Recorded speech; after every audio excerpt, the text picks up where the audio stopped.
And we are live. Welcome to the realm of MOTU 52. This is an art stream that focuses on the reimagining of our Masters of the Universe characters. Well, not ours, but Mattel's Masters of the Universe characters. My name is Will Playton, and today this is like our second round with Merman. So we're applying paint today, and soon enough, my good friend and incredible artist Kenny will be joining me. He's currently held up with a client, so we don't want to get in the way of that, but we are going to make a start and start to apply our paint today. So as you can see, I've got my Merman in pencil, and I suppose really when we start to apply the gouache onto our picture, we want to make sure that our pencil work has been lightened up. So excuse me while I grab an eraser. So what we want to do is make sure that any of the little sort of construction lines, any little areas where I feel that the image itself, the pencil drawing itself, is going to interfere and corrupt the paint of the gouache, I want to make sure that I've lightened that up so the impact is really reduced. Because just like acrylic painting, watercolors, if you don't lighten up the underlay, they tend to sometimes, depending on the viscosity of the paint, it does tend to come through.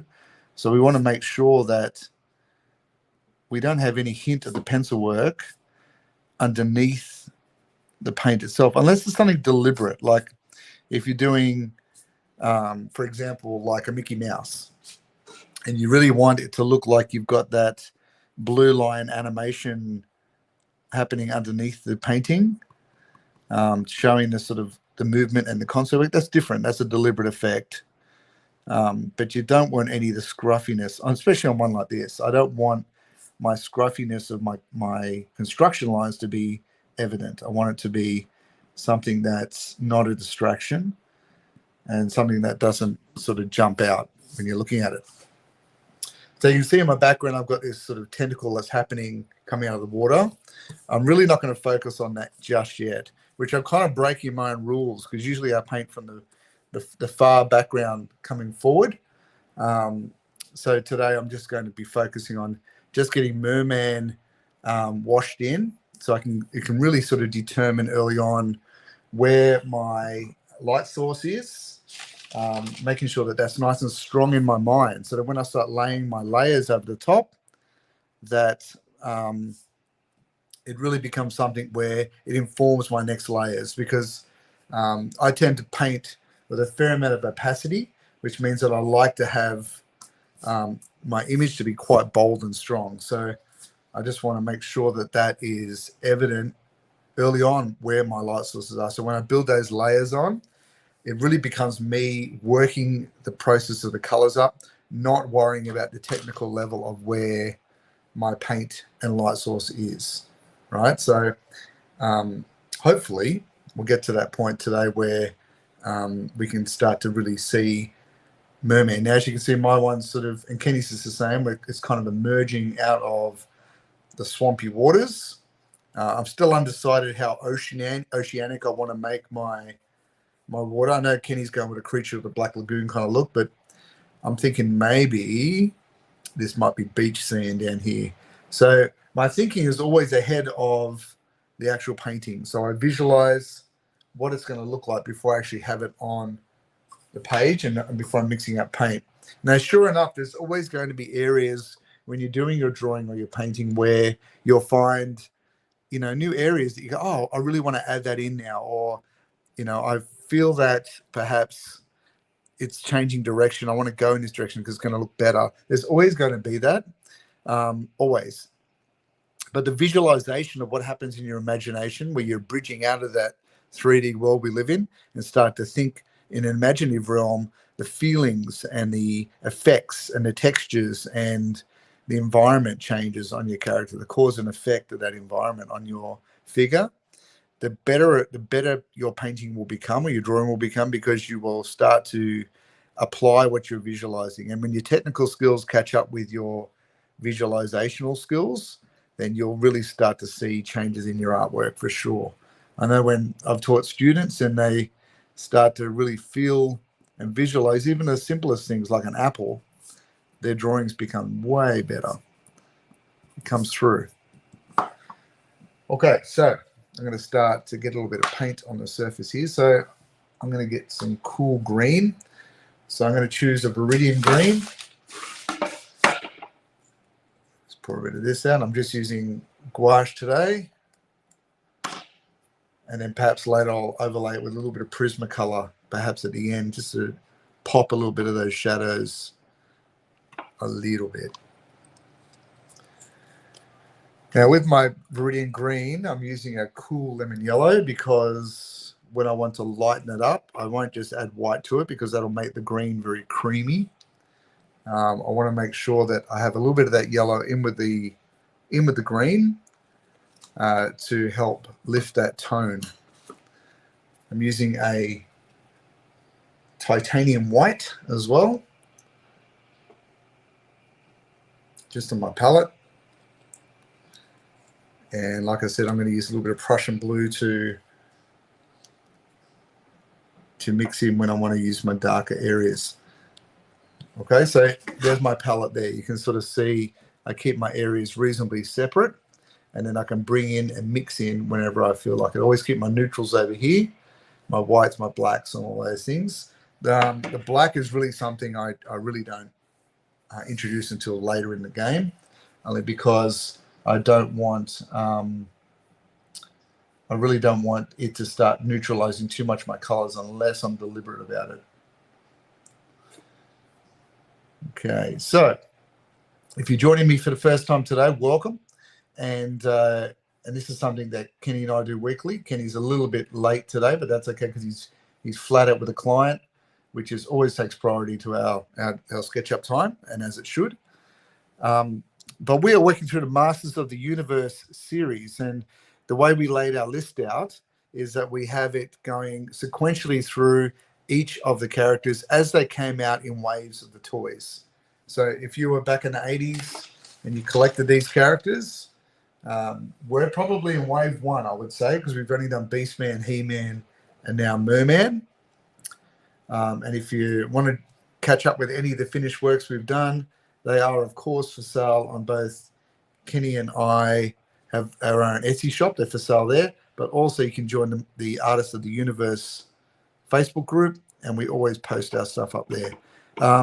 We love it when people join us and draw along, paint along, all of those things, because it's all about learning. It doesn't matter where you begin from, but it's about starting that process together. So we're happy to answer any questions that you may have as we go, to share any knowledge that we've gained over the years of doing this. We're happy to share it with you. And of course, always happy to learn from people as well. So as I'm mixing my colors up here and I'm yammering my head off to you, I'm just basically saying, if you want to draw along with today, that's awesome. And feel free to share and add your artwork to the Masters site, Artists of the Universe, which is on Facebook. All right, so I'm going to start to put in my greens now. Now, my light source, I'm thinking, because I've already started putting a bit of a shadow in here, my light source is clearly coming down, perhaps from tilted a little bit back from behind. So I'm going to catch his sort of bulbous eyes there, his upper lip, and then it's going to cast a shadow over his legs there, like so. So my little character here, as he's moving forward, I've got to keep that in mind as I start to lay in my tones. Sorry, I'm just checking to make sure that we don't have Kenny popping up. Right, so here we go. So I'm going to keep in mind that the light source is going to capture here, and also a little bit of a trap that sometimes people fall into when they're doing any level of light sourcing or paint is that they tend to overuse highlights. And I see this a fair bit in comic book art as well. And which is, you have to treat that differently because you are drawing in black and white a lot of the time. But when I do see color added to these characters or any characters in that realm, I tend to see a bit of a overuse of white as a highlight now, which is a problem I fell into so many times as well. It's really a case of learning that, to knock it back and really use it where it counts. Like highlights are something that should be used sparingly. Otherwise, your figure can look a bit plastic in the end. And of course, too, if you underuse your highlights, sometimes it can look a little bit Technicolor-ish, where you're not sort of kind of getting enough. So you've got to find that nice balance where your character doesn't look sort of shiny and sweaty, unless that's what you want. Or the muscles don't look like balloon animals either. So it's kind of finding that balance between the two areas. Now you can see my green as I'm putting it in there is fairly washy. That's because the Viridian green I'm using straight out of the tube, and it tends to have a very streaky sort of opacity to it, and that's okay. So what I'll do is when I go over my second layer, I'll then start to add a little bit of yellow and white to that to then build upon that as well.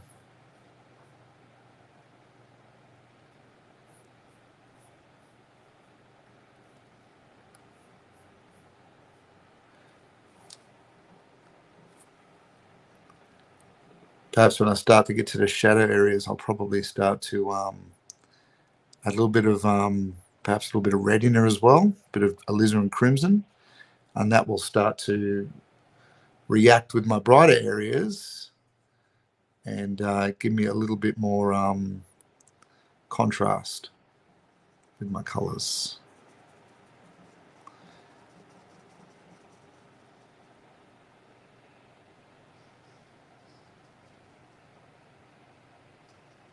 Like so.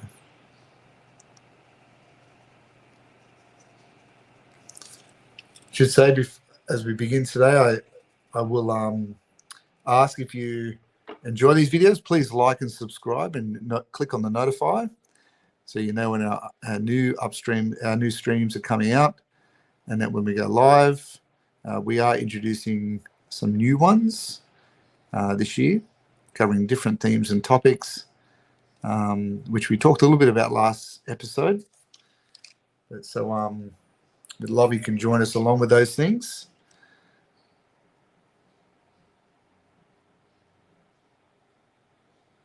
Start to build a little bit more content via our streams.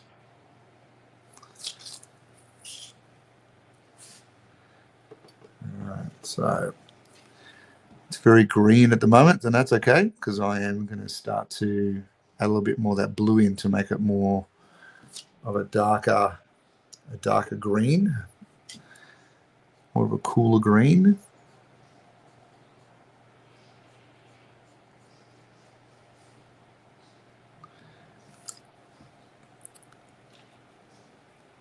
It's always good to have your pencil drawing to the finished state of it being a fine line drawing, so that your focus really is not trying to figure the drawing or the figure out. You worked that out in that pencil stage. You've already had that battle, that war. Now the process is really just trying to focus on getting your paint tones and shadows in the right places.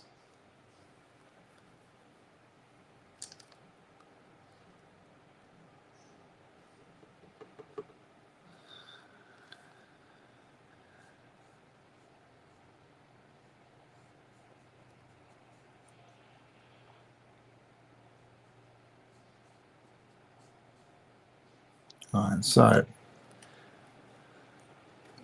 you can treat gouache as thick as you want, but also it's got the power of being as washy as a watercolor if you want it to be as well. So the good thing about doing it as the underpainting, the underdrawing, is that you can water it down and get some of those nice highlights happening.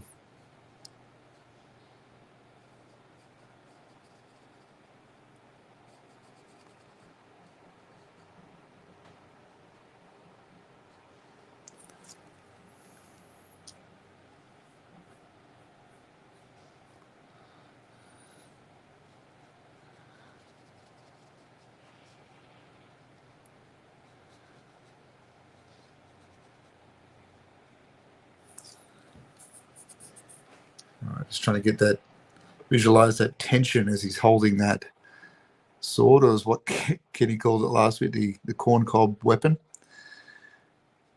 A lot of those little funny little yellow ridges. All right.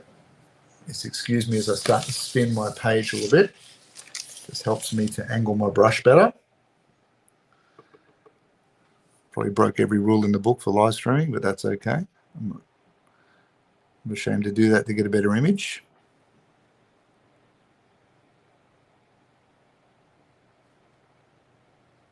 All right, here we go, around the corner here.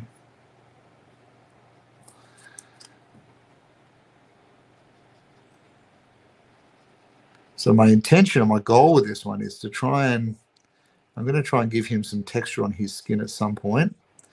And the same with his armor. I want his armor to kind of feel like it's not plastic. So that's going to be a bit tricky, but we're going to give it every shot we can.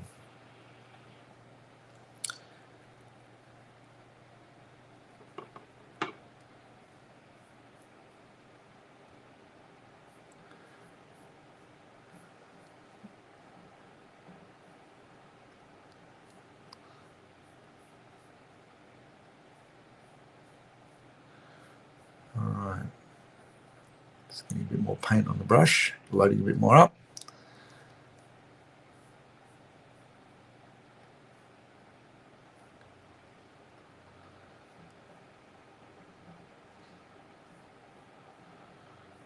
Alrighty.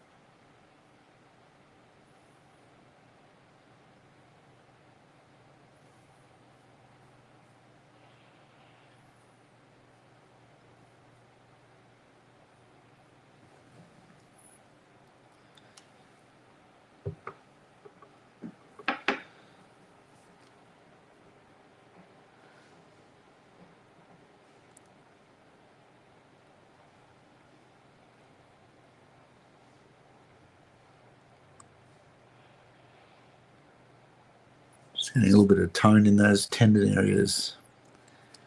A little bit more extra paint. The good thing about using gouache is that it tends to dry as you're working with it, which is nice. I don't have to sort of rip out the hairdryer or anything like that too much.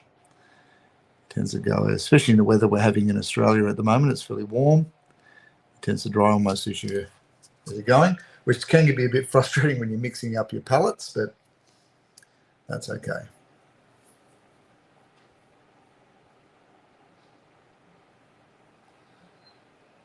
All right.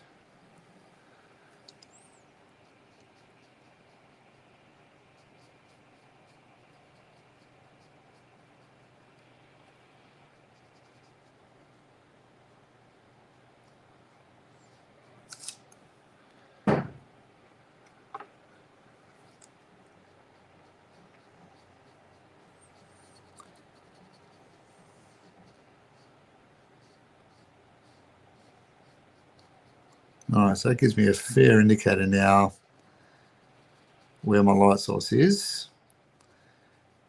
And one thing you have to think about is a little bit of a behind the curtain sort of thinking when it comes to doing your art.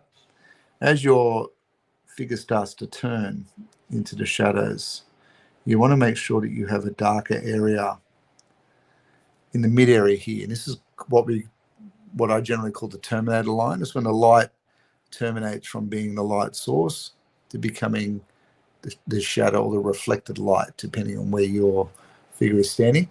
So if you think of a sphere, you know, the terminator line will obviously run generally through the middle if you've got a light source coming in. With figurative work, the terminator line can shift and move, of course, because, you know, it's such an undulating sort of shape. So that will always shift and change. So I guess it comes down to just constantly thinking about the landscape you're working in.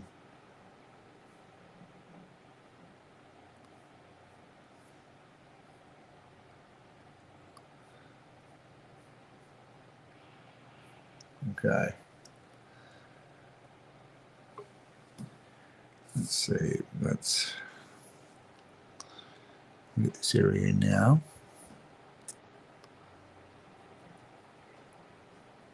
So moving around those sort of bizarre bow tie sort of belt that he's got there.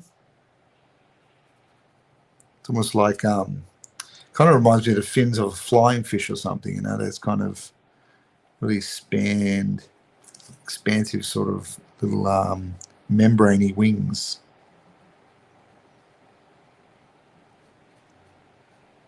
I'm just going to make sure that's a little bit lighter next to that arm, even though this is like layer 1 of about 3 or 4. I'm just going to just inform and remind myself that, Will, that's obviously going to be a lighter area.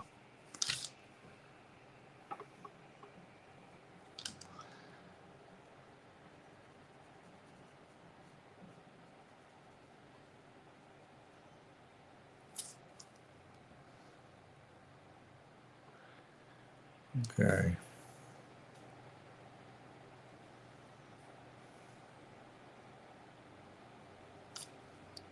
Bring that in there like that.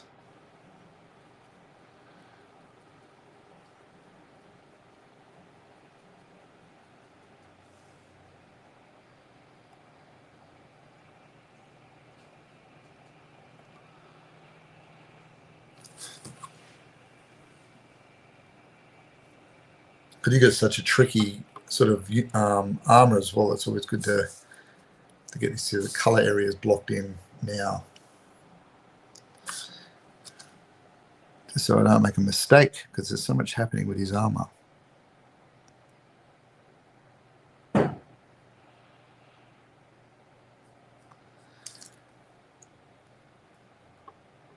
So if Merman is not your thing, that's okay. We are doing Man-at-Arms next character, so you've probably got a week or so to prep yourself for that one.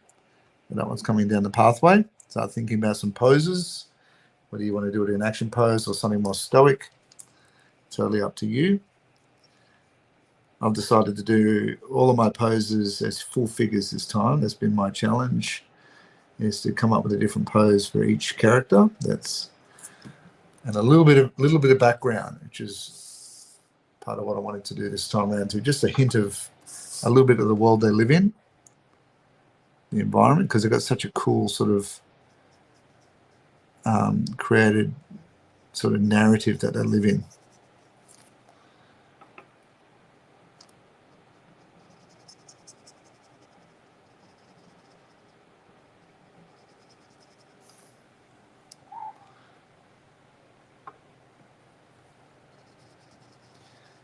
All right.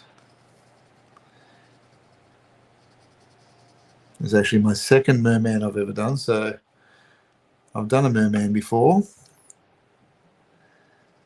but this one I'm going to try and just slightly change it up a bit, because he's got Kenny and I were talking about this last episode. He's got such a terrifying looking face. Like, if I was to imagine him sort of emerging out of the waters, it wouldn't be a pleasant sight. Like, it'd be pretty scary.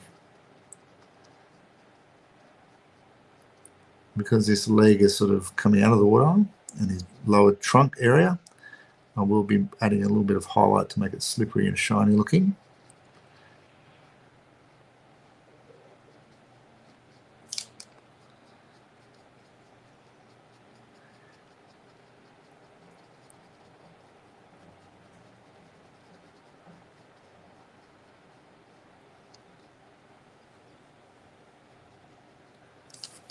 All right.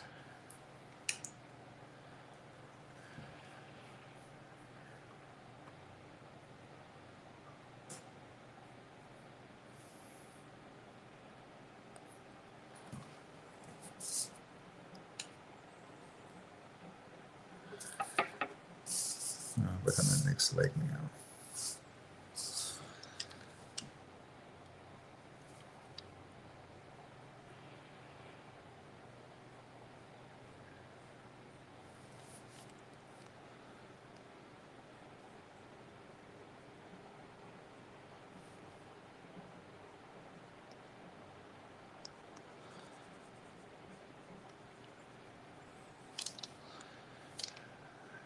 Very nice sword.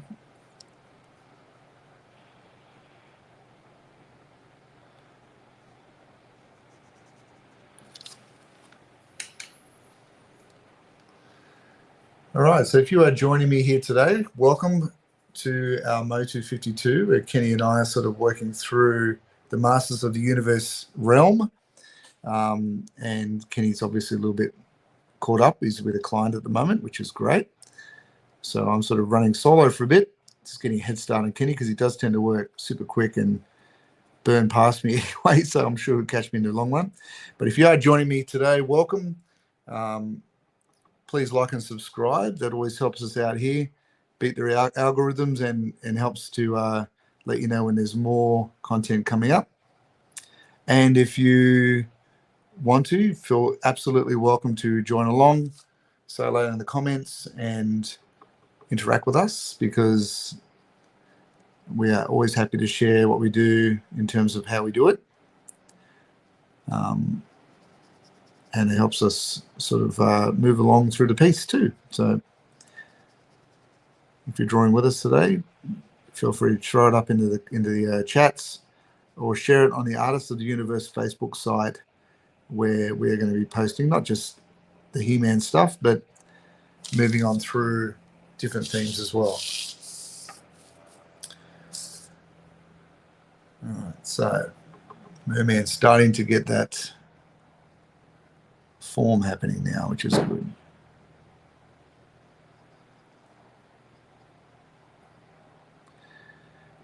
So why did we choose Masters of the Universe as a 52-week challenge? Well, I suppose it's it's fun. Like, it's just such a sort of colorful universe that's been created. It's something that Kenny and I both grew up with, but also I think it's because it's so rich with tech and sorcery. It's kind of a nice amalgam of those two things. So it's a bit of a case where we can sort of let loose a little bit and practice our figurative skills. So that's good.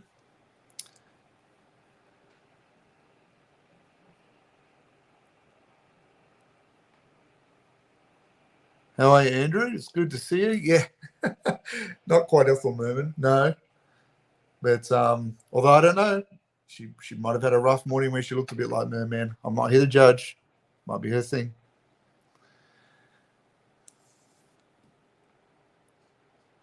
I'm sure we've all had a Merman morning where we woke up at the bulbous eyes and the slack jaw.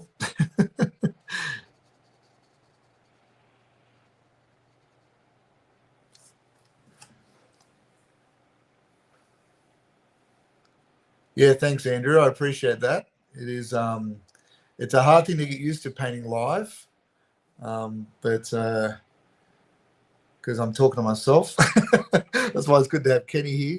We can sort of bounce off each other, and I appreciate that. Yes, I was just shared a post with Andrew today. It's been 10 years since we did cul-de-sac together. So it's probably about time I did another one. Or got into the self-publishing at some point, but a little bit of news about that as it gets a bit closer. But I agree. Yeah, it's a while ago now, 10 years ago. If you haven't read Cul-de-sac, thanks for bringing that up, Andrew. It is available on my Etsy store, and alternatively, if you do know Andrew Shaw, incredible writer. I love working with Andrew. You can contact Andrew Shaw on just about every platform, and he has copies as well. We're looking at doing some conventions this year, hopefully, and there'll be copies for sale there, probably at Supernova and Else Comic Con, if we can get down to those ones. But all I'm doing now is I am roughing in my first layers of the paint, and therefore I can start to inform my next layers. So this might be layer 1 of perhaps 4 or 5. That includes some of the final touch-ups. So it really is just, for me, information-based. Andrew says he works alone and talks to himself or computer all the time. Well, that's good. Sometimes you get the best answers, Andrew.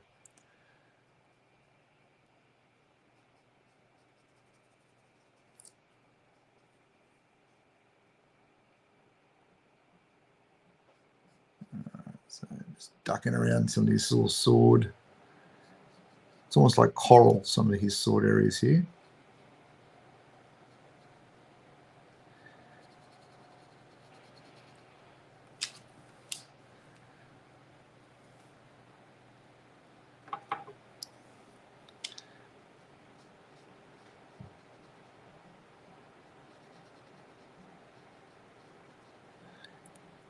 I remember when I was doing cul-de-sac, Andrew, it was really interesting to one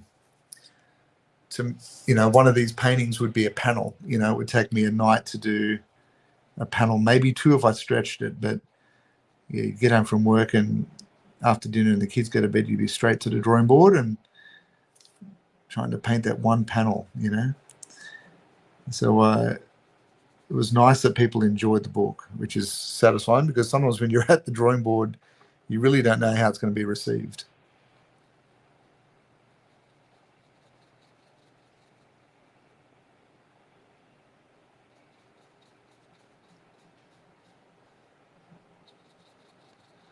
All right, so let's fill this area in here now. Give it a nice layer to work with.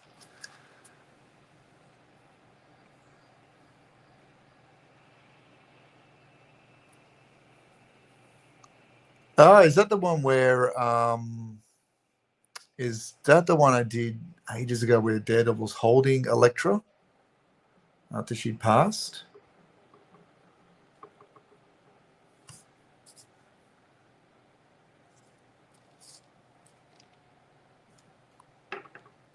That was a while ago. Yes. Yeah. I do remember doing that one. Yeah. Yeah, thank you. I appreciate your support, of course, with everything we do. Yeah, it's interesting when you look at how much artwork sort of passes away from you. Someone showed me an artwork the other day. I don't even remember doing it. It was done quite a while ago, and she had it hanging in her house, and I was like, well, I can see the signature, but I really don't remember actually painting that, which was weird. I hope you still enjoyed, Andrew. I hope you're still getting lots of enjoyment out of that Daredevil piece.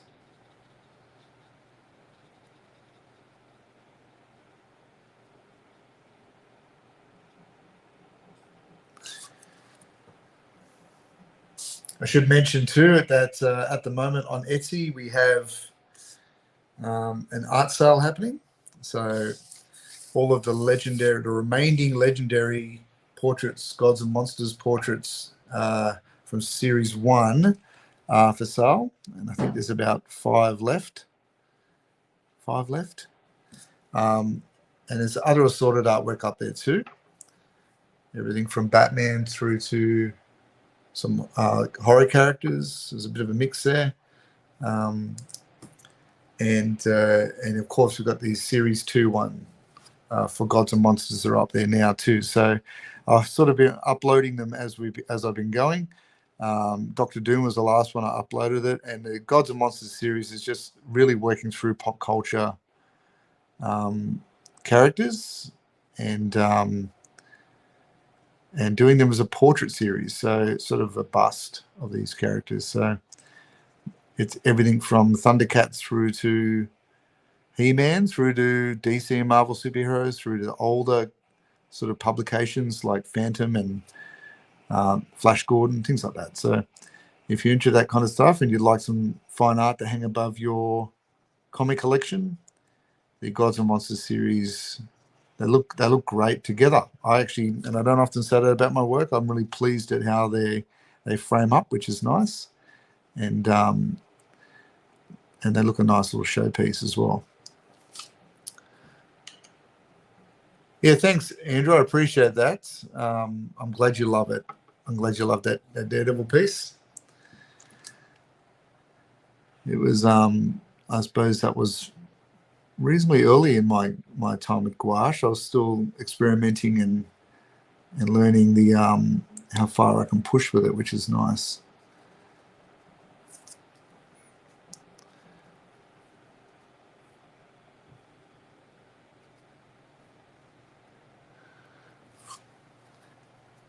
Yeah, I appreciate that. Yeah, Christmas is a big time for everyone, but you know there will be further sales throughout the year, and they'll continue to grow. And some of those characters that I've had on the Gods and Monsters Series 1 that I posted on my Facebook banner and things like that were not planned. So the Nightcrawler, for example, was what I would consider a variant because someone liked the characters and wanted to have their own Nightcrawler version, but the Nightcrawler they wanted. So they reached out to me and I did it as a commission. So it doesn't always have to, you know, they're not one-shots. If you do want something that's there that's not present, you can always reach out to me and commission me to do another one for you. For example, part of this series that I'm working on is a Kingdom Come Superman. And there'll be a few people that may want that. So I can do many.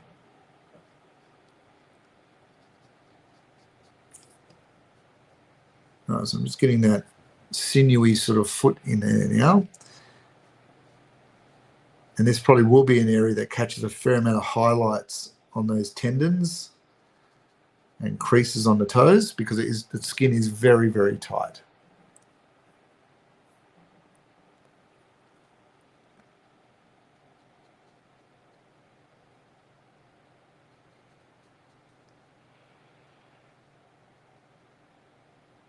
So, right.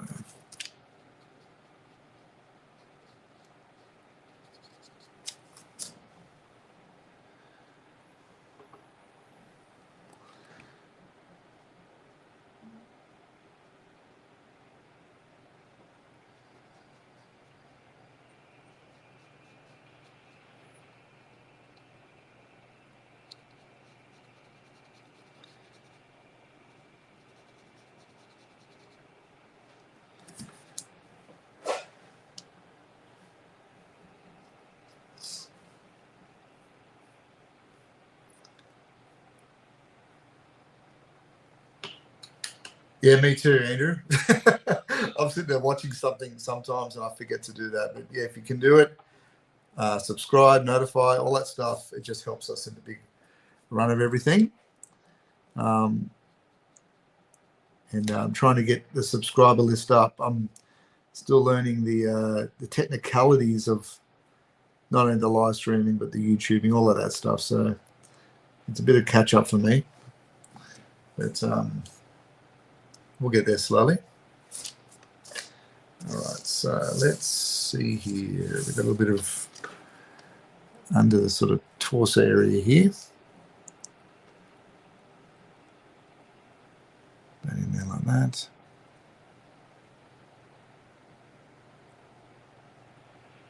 Like so.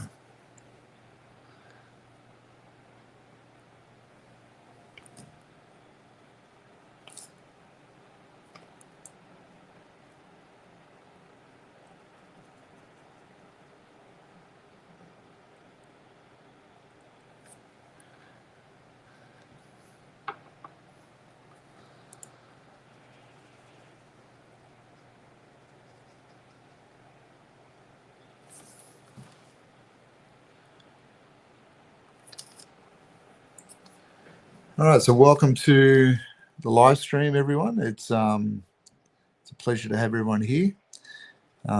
If you're joining me just now, we're working through the Masters of the Universe, 52 of them.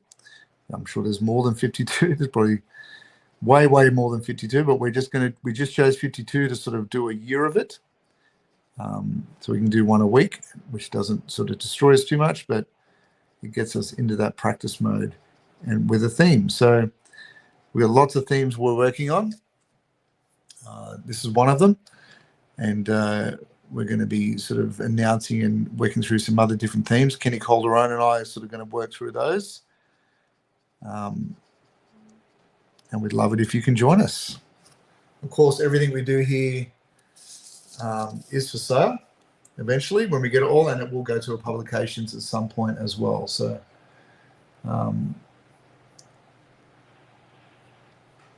it will go to a little book or something at some point, which you'll be able to buy if you don't buy the originals.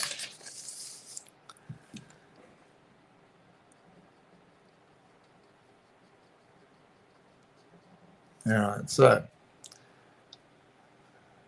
be careful too with gouache that you don't oversaturate it, especially on watercolor or Bristol paper, because you don't want your paper to cornflake and buckle up. So I tend to build my layers a bit methodically and slowly. Sometimes I even let them breathe for a day or two, which in the Australian heat is nice and easy because they dry out pretty quickly. Okay, so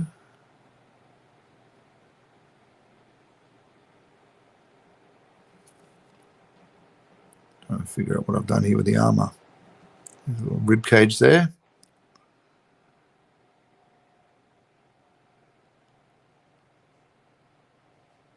Here we go.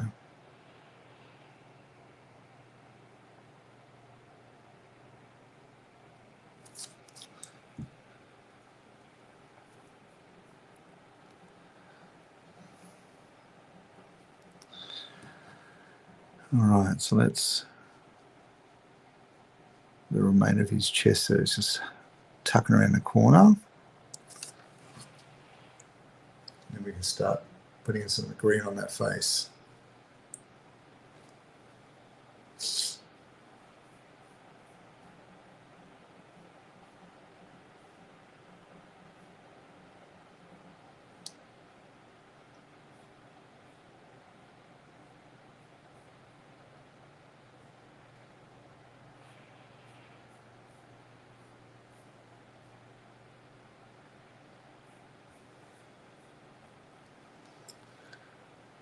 All right, welcome everyone that's joined us here today. I really appreciate you coming out and spending some time with me as I paint. I've got Kenny Calderone will be here shortly. He's just caught with a client at the moment, which is always takes priority, which is the way it should be. But we are painting Merman today.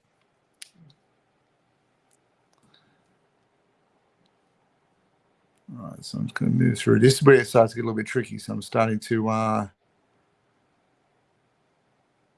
work through some of those highlight areas, making sure that I'm informing myself where the lights and darks fall.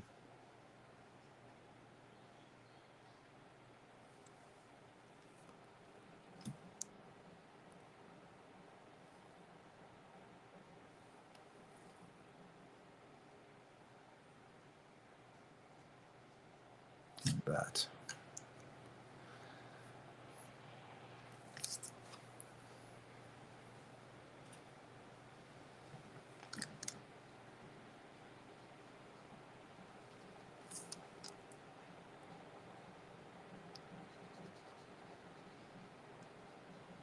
Usually about now in the color stage, I start to see areas that I want to extend and change out to. So it tends to make areas pop out a bit to me when I'm painting. And I go, oh, that needs to be wider, or perhaps that needs to be reduced. Or, you know, dare I say it, sometimes areas might seem a little bit out of proportion to me. I need to fix it. But it's a nice stage of the painting where you can sort of make those slight adjustments.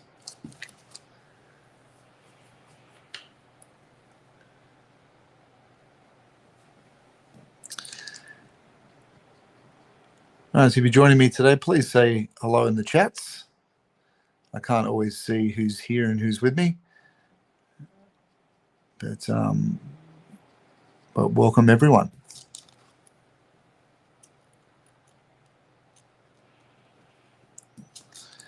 There's this funny crown thing happening here too.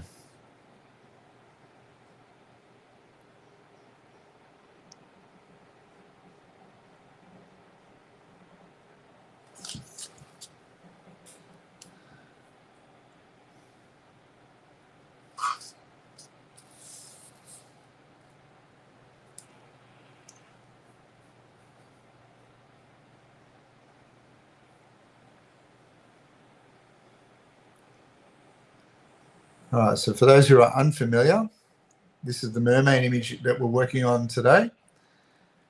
Except I suppose I'm going with more of a cooler green than what you see on that sort of character there. And but the features are very similar, and the armor is going to be similar. So it's being faithful to the original concept art, but I'm going to try and sort of give it a little bit of extra texture and realism as I go through here today. So hopefully this comes together okay.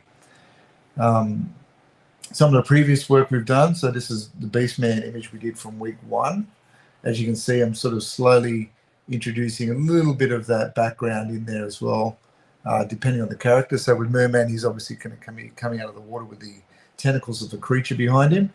Merman I did on the sort of gnarled vine in a jungle, and with He-Man he had sort of volcanic sort of Eternian background with him as well. So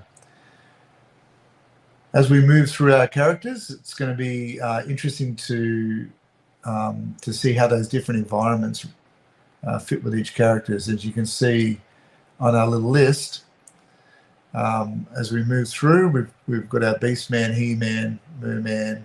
Next is Man-at-Arms, which is going to be interesting to do, and then the big boss Skeletor. So I kind of can't wait for that one. It's going to be exciting to get there.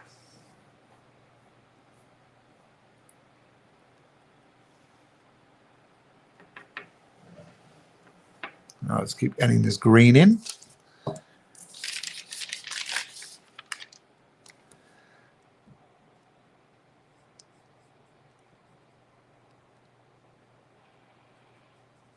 Stratos was always one of my favorite He-Man characters. What about you guys? What was your favorite character growing up?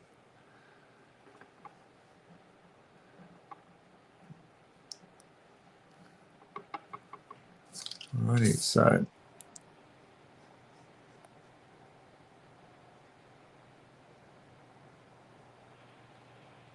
wish everyone a happy new year too. Hope everyone has had a nice holidays.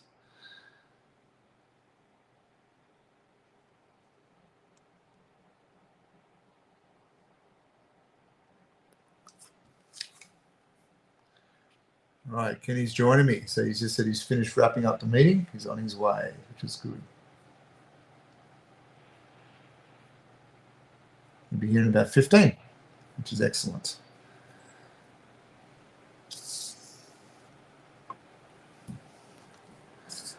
All right, so that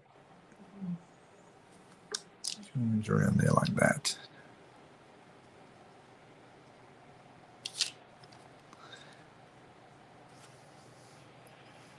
Just trying to make sense of Merman's bizarre sort of skull structure he's got happening here.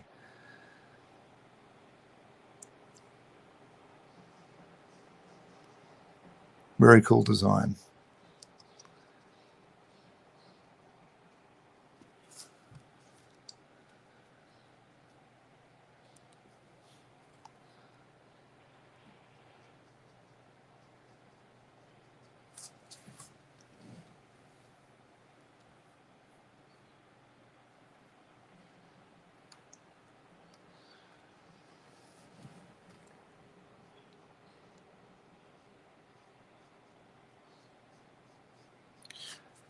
So welcome everyone that's joined us here today.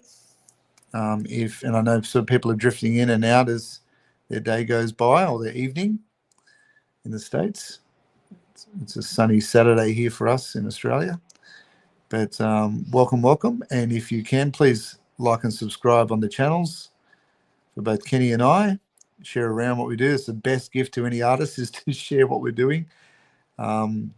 Because without eyes on our work, we don't always get the attention that's needed for the work to be sold or shared or for opportunities to arrive. So it's always super valued, and we are very, very, very thankful for any of their attention. Hey, Yvette, how are you? Glad to have you here.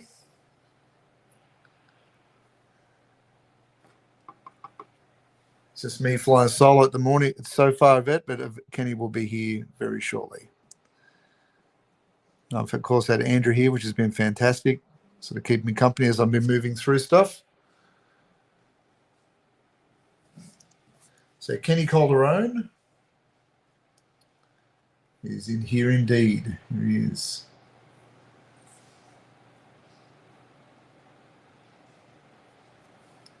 Oh, I thought I did put it in the description. I'm sorry, I'll amend that.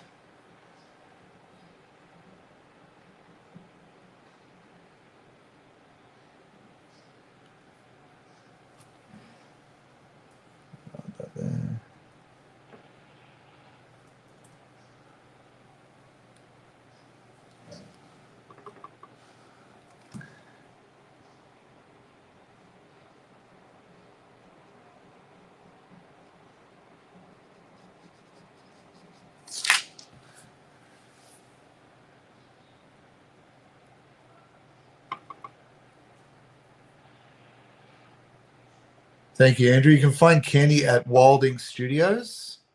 I should have put that in.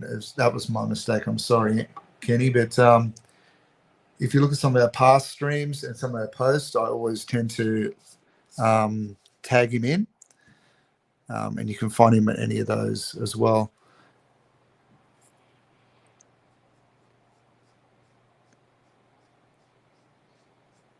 Kenny's doing some incredible work with sketch cards and sequential comic work at the moment. There's a lot of live sort of convention shows where he's working in a convention environment, which if you've ever drawn at a convention, that's a tricky thing to do. So hats off to Kenny. He's a great artist, and I love what he's doing. Lots of dynamic sort of poses, and it's just such a great attitude towards art and helping people. More of that, unless everything else is what I say.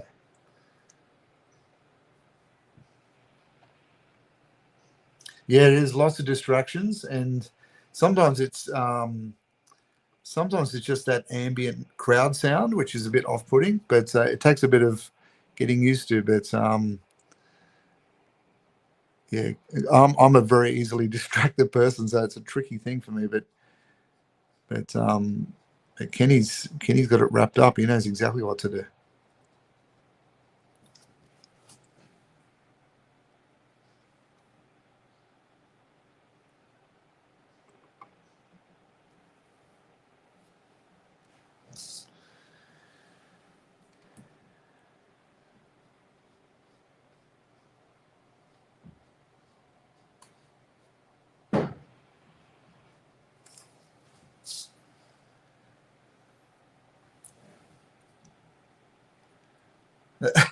I appreciate that, Andrew. It's tricky, and sometimes I'll lose focus on what I'm saying while I'm painting or trying to figure something out. So if I do trip over my words, I apologize. It's I think being a school teacher helps. You know, you can sort of at least you can sort of manage to field questions and what's going on while you're doing something, but I think the quality of art's maybe a little bit different. I'm not sort of doing a demo in a classroom. I'm sort of doing a final picture here. So that's probably the only thing.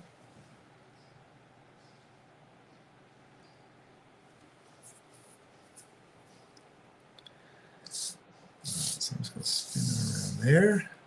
I'm starting to get that merman crown happening now. As I said, I'm lucky that the gouache tends to dry as almost I'm applying it. Not so much that I can sort of add in another strong layer without it getting too milky, but it certainly allows me to move in and not worry about the paper buckling too much.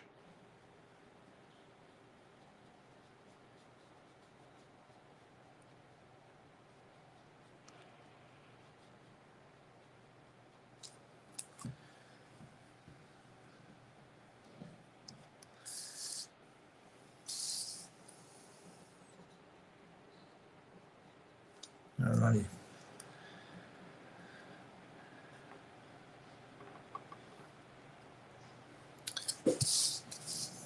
So one of the questions I pose my students in my class is that how do you create the illusion of form without a line? It's a little bit of an essential question we have when I'm doing my painting and drawing classes. And it takes a little bit of practical sort of figuring out to try and understand what that is, but it's it really comes down to understanding light and dark or textures up against each other to create that form. So so Vet says that she likes the color she's used for the body. I've used for the body.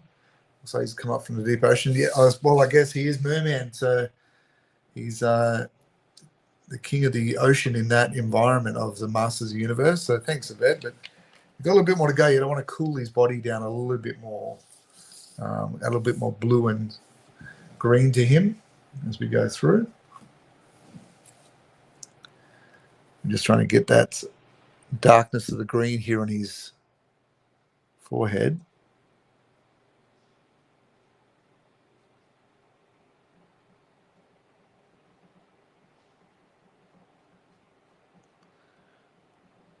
As I said, this is just a layer 1 of about 4.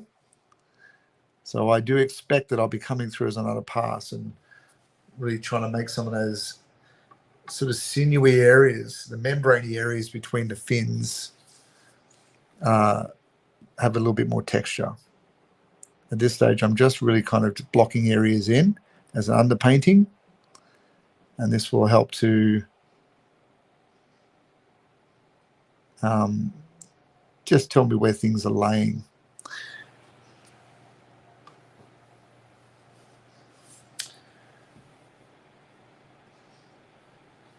So ahead of time, do you think about where the lights will? Yes, absolutely. So I suppose when I'm imagining the character and the pose and the environment that they're in, I make a predetermined choice where I go, right, okay, well, this character, my light source is going to be definitely flooding in from maybe a little bit behind, but flooding in on top of our character here. So every decision I make, and you can see I've already started making some of those choices around his bicep and his tricep area here. I'm already making those choices that the light is starting to bend around that arm. So the cause and effect for that, of course, is if it's closer to the leg, that's also going to have an effect there.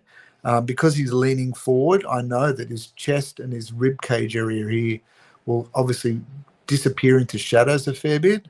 And I might have a little bit of light sort of licking and winking around that area there of his rib cage that'll be coming in from that back area. So my mind is already moving through this image. And the trick to doing realism is that my mind's in this picture now. So I'm no longer treating it as a 2D piece of work.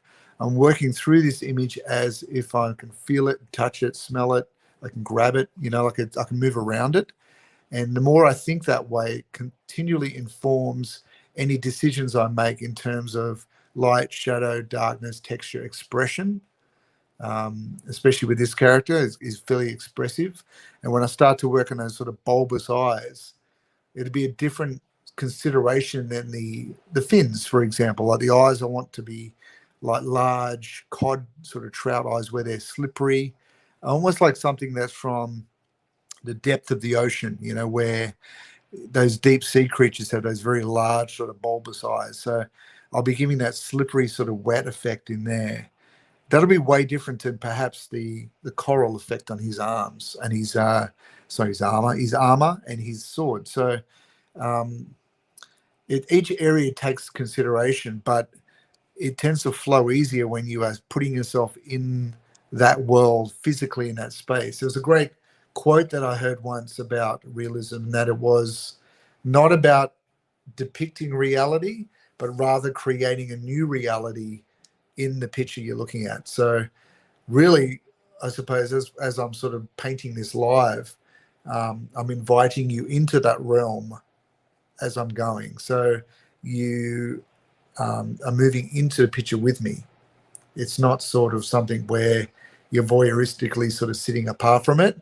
You're being invited in. So that's part of the experience, I suppose, is that it's not just that depiction. It's part of creating a new reality. So um, that certainly doesn't get you out of the copyright laws, which would be amazing. But it's just about having you in that realm, in that world. So you should be able to feel that you can walk through that water, or walk through the gates of a castle, or sit in the warmth of the sunlight in a room like an Edward Hopper painting, or in this case, you should be able to feel the menace of Merman as he's emerging out of this water.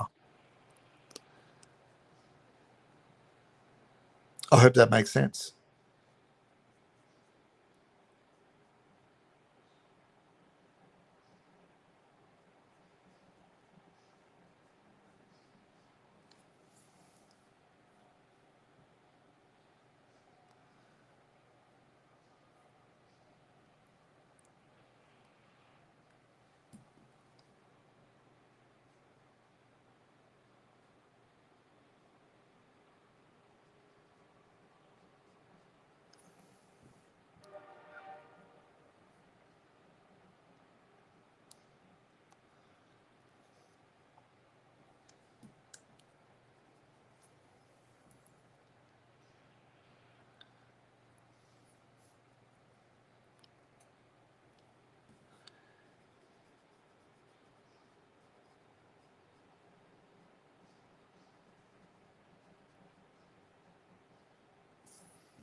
I suppose it's no different to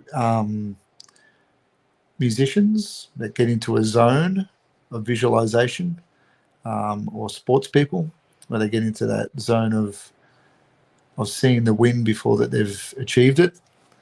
It's part of that creative mindset. You know, some people would call it manifestation. Some people would call it channeling. Some people would just call it being in the zone. But it is a case where it becomes a practice of seeing before you have it.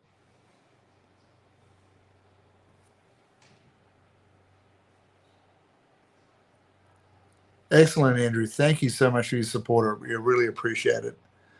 Like I said, it's these things only happen with the support of people like you and Yvette and Gerald and people like that join us, and Lance and Chris Miller, people that join us each week to support what we're doing.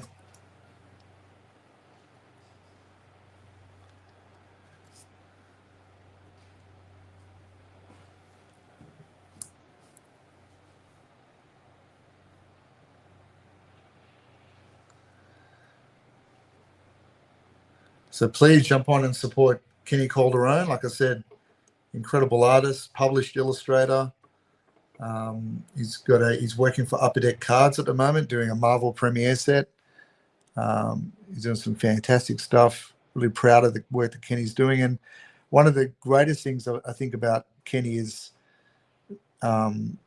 besides our shared vision for art and the things that we do, is that he's got such a humble and great attitude when it comes to learning, and considers art, I suppose, a bit like I do. It's a lifelong journey of learning, and he has a great sense of of what he wants to learn and will seek it out continually without ego. And that's a rare commodity in the world we have, and I really appreciate that about Kenny. Always happy to challenge himself, which is good.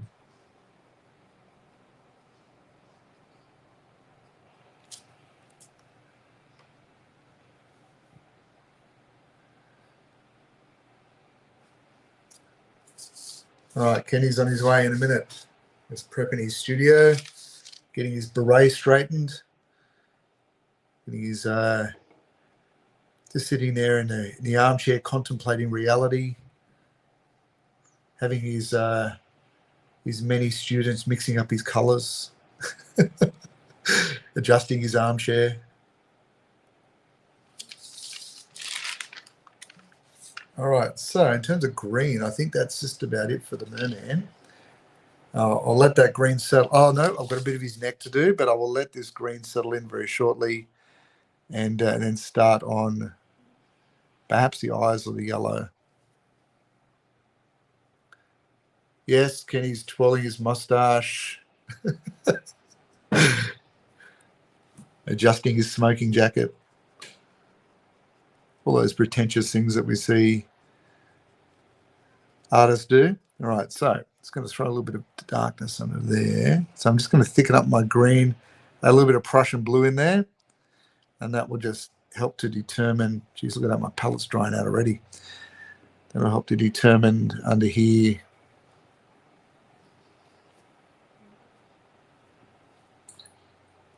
some of those darker areas. Because I don't want his lip to disappear. I want that lip to remain, so his weird sort of neck shape's going to fit under there.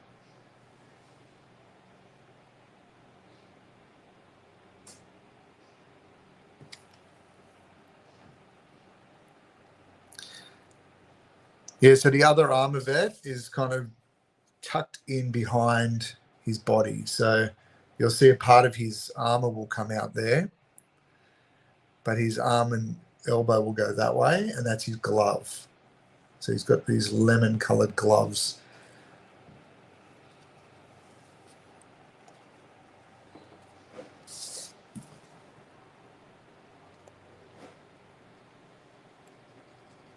Which is a funny thing, isn't it? Like, imagine going into the armory and saying, yeah, out of all the colors, I'll go with the lemon. Can I have the lemon? Just see all the other henchmen look at him like, what? Lemon?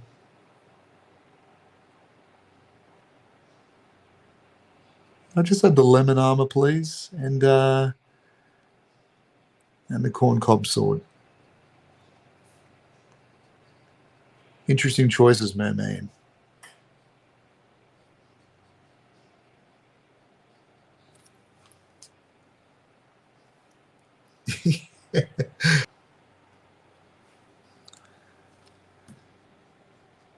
You can see on this application here, it's very transparent color, very watery. That will change when I start to build the opacities a bit more, when I start adding some other colors to that out of the tube color. So the viridian green will start to thicken up. And I'm just going to bring that around the corner here because I want to have a part of his back sort of exposed there since he's leaning forward.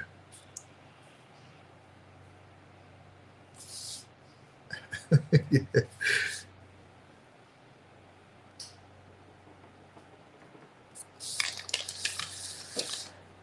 All right, and maybe a little bit of shoulder there, bit of shoulder action, maybe just in between that sort of spiky armor there.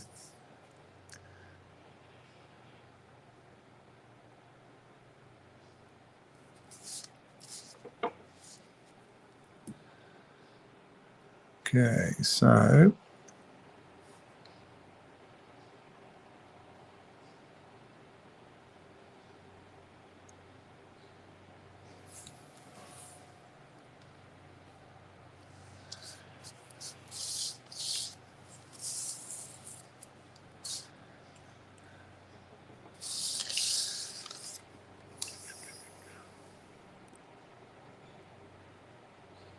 All right, so that neck in there like that.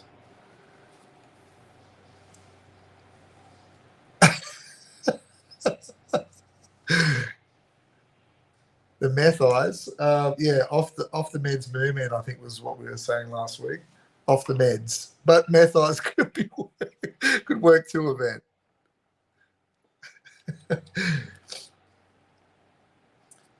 So Andrew says, do you need reference for muscles, angles, and all that, or do you just go for it with imagination? Well, I think sometimes, Andrew, it's a bit of a mix. So it depends on the needs of what I have. So if I'm, for example, his hand, right? I always map out the kind of angle I want for the hand, but then I'll pose the hand how I want it to be with my own hand. And I'll either take a quick photo of it with the phone and use that as a reference, or sometimes I'll just have it in front of me while I'm drawing, so I can get the right tendons or angle, or the knuckles or whatever it might be. In terms of muscles, I guess that's just something you practice over a long time. So I understand how certain muscles tuck into each other. Life drawing classes are always good for that. I did years of life drawing classes where I'd have a model pose, and us as a class would draw that model very quickly. Like, we're talking sometimes 1 or 2 minute poses, sometimes less.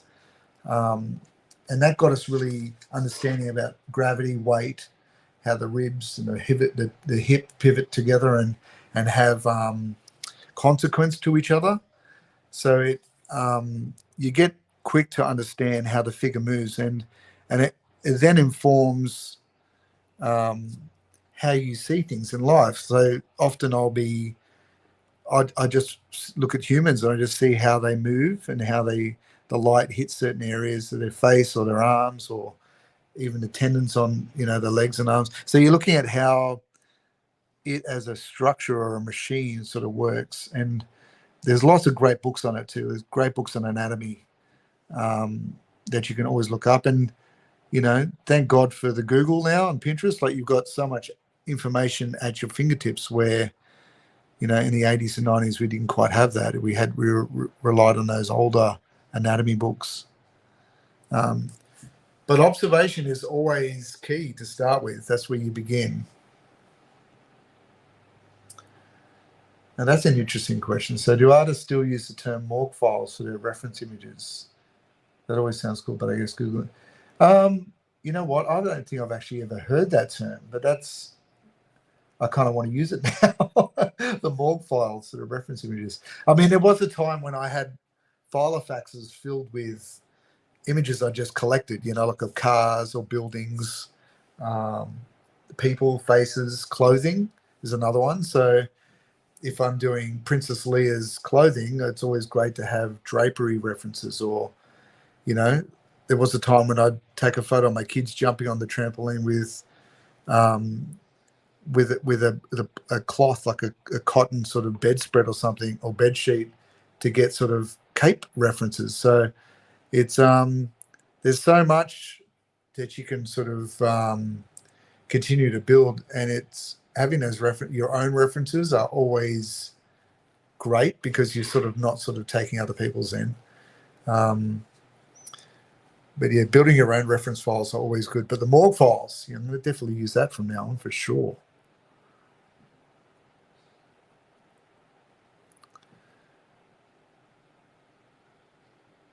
So you can't really turn 3D images into 2D lines on a page, but it is fun. Yeah, it's like I said, it becomes a mindset. It becomes a balance between the way you think and then married with your sort of technical levels. The more you become competent. So, and in saying that too, there's never a point with me that I feel like I am completely competent in one thing. It becomes a process of, well, what's next and what's next and what's next.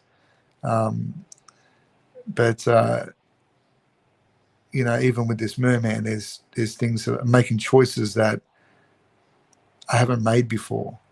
And that's how you sort of charge the hill and sort of plant the flag on new frontiers of learning, is when you can embrace that as not a difficulty or a failure, but a pivot point.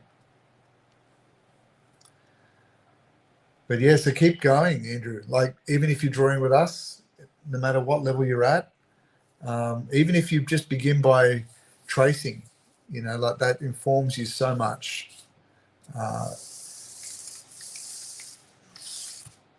All right, so now Merman is starting to come together. I might start to perhaps block in some of that yellow. And that way I can wash some of that in.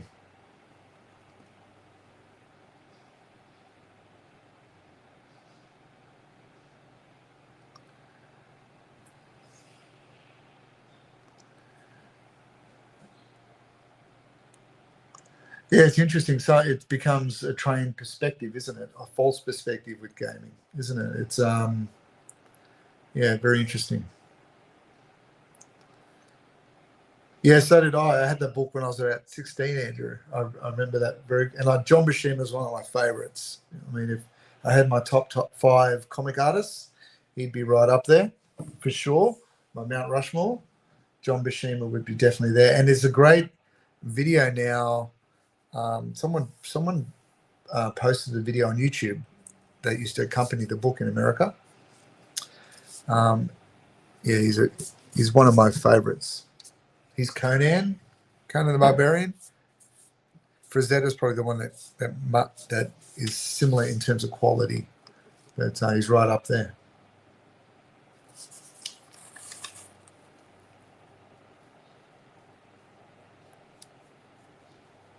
Forgot his little toenails down here.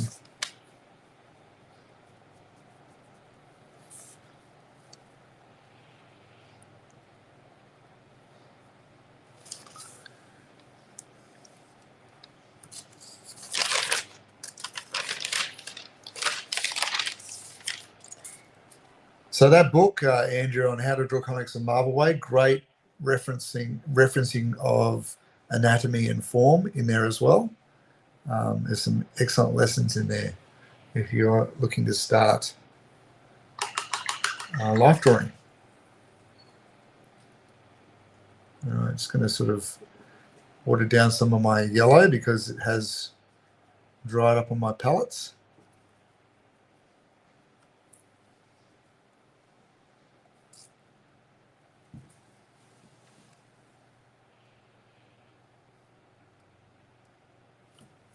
Yes, I saw that. Yeah, it's really good.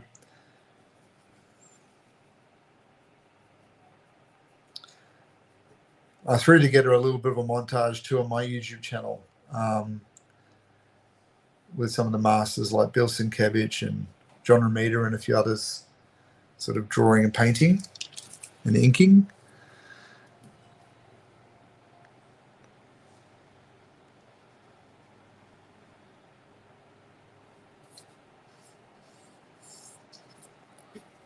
So this probably does look a little bit haphazard at the moment, but I assure you that it's really a case of, oh, Kenny's joined us now. I'm going to throw Kenny up on the screen. Welcome, Calderon. How are you? Hello. Welcome. I apologize for my tardiness.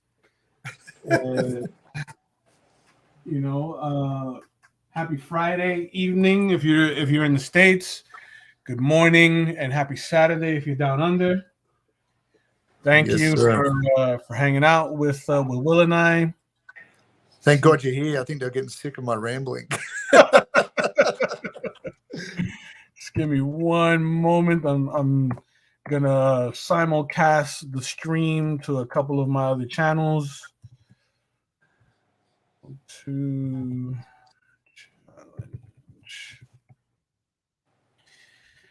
Yeah, man. I had a meeting with a client tonight that's interested in doing an indie book, nice, graphic novel series, and he was giving me the pitch, and like the pitch kind of ran over time, and yeah. I understood it, because he was very passionate about what he was talking about and so forth. So, I kind of, let him go and let him, just kind of do his thing. Yeah. So, but yeah, all in all, it was a very successful meeting. And, here I am. I was kind of weaving in and out of traffic to to get back here, and ran a little tiny bit over time. That's right. We got you. And look, as I said before, like that stuff takes priority. That pays the bills. Like that's what you do. That's the professionalism that you have. And this is what we would call studio practice. What we're doing now. This is the things that you do in between the jobs. To polish the skills and keep things going. Absolutely. So I see you're off to a really good start. Yeah, I've dived ahead. I was just talking through with Andrew and Yvette, and I think we had briefly there Chris as well, just going through and building off our base layer of the gouache, sort of informing myself where the lights and darks fall. Yeah. And I've just sort of been a bit of a shameless plug on our YouTube and getting people to subscribe and click on the notifiers, which always helps us. For sure. I appreciate the new subscribers. I saw that in the chat. So yeah, that is definitely appreciated. I'm going to get my paint palette going on here. Right? Yep. My absolutely filthy paint palette, because all of the good ones never clean their paint palette. It's like it's the barbecue fry pan. It keeps giving back to love, doesn't it? That's right. That's right. So, Kenny, tell me about your week. How's your week been? The week has been productive, I will say, right? Because I've been working on a few different things. I've had some time to sort of catch up on some commissions that have been kind of sidelined. Yep. Just, a lot of my clientele know how busy I am and how busy I can be, so they allow me to kind of cook the artwork a little longer. Yes. And they know that, the longer I'm able to sit with the art, the better it's going to turn out. That's a great mindset. Yeah. And it's something that I've proven, right? Yes. Not for anything, but it's one of those situations where, if anyone who's watching this live right now, has their favorite artist that they like to commission often, if it's not something that's like a gift or something that's time sensitive, like a birthday gift, Christmas gift, whatever, right? You want to allow your artist to really flesh out the work. Yes. Right. It's for the good of the art, and in the end, you're going to get a better product anyway. Absolutely. Because I myself, I'm able to sort of pick up on things that I didn't catch the first round, right? And then I'm able to like kind of course correct so that the art comes out better, Yes. So just, working through that, I was participating in the Spawnuary I saw that. I saw that. Spawn's got going on right now. Yeah, so that's been interesting. Don't mind me, guys. I'm getting my water together, get my paint. So I'm gonna dive right into this. I saw a few people putting up their Spawnuary pieces. What generated that from McFarland? What I don't know. It's because Spawn 350 is about to come out. Issue number 350. So I guess he wants to, kind of make it a little more interactive for the fans. Right. And, he's doing 4 variant covers that are fan generated. Nice. For Spawn number 350. So I threw my hat in the arena to see if the Tide Father Does even the Podfather notices me? You know what I mean? Because I've followed the hashtag on Instagram, and there's some good stuff on there. There's some really, really impressive things on there. So we'll see. We'll see what comes of it. I mean, you've got to get in there to know. Like, oh yeah, of course. I mean, got to do it. I dropped the first one for the first week, and is it a week by week challenge? Is that it? One a week or something? Yes, it's one a week. It's one a week. I mean, you could enter as much as you can, as much as you'd like, but I'm gonna do one a week. Yeah. Right? And this next one is supposed to be Gunslinger Spawn. Ooh, love a good Western. Yeah, and I love the character design for Gunslinger Spawn. Yeah, yeah.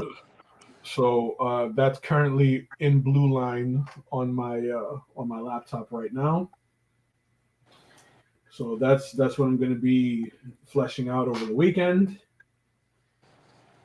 nice. As well as some other pending commissions and just kind of preparing new and interesting things to do with my kids when the semester starts up again.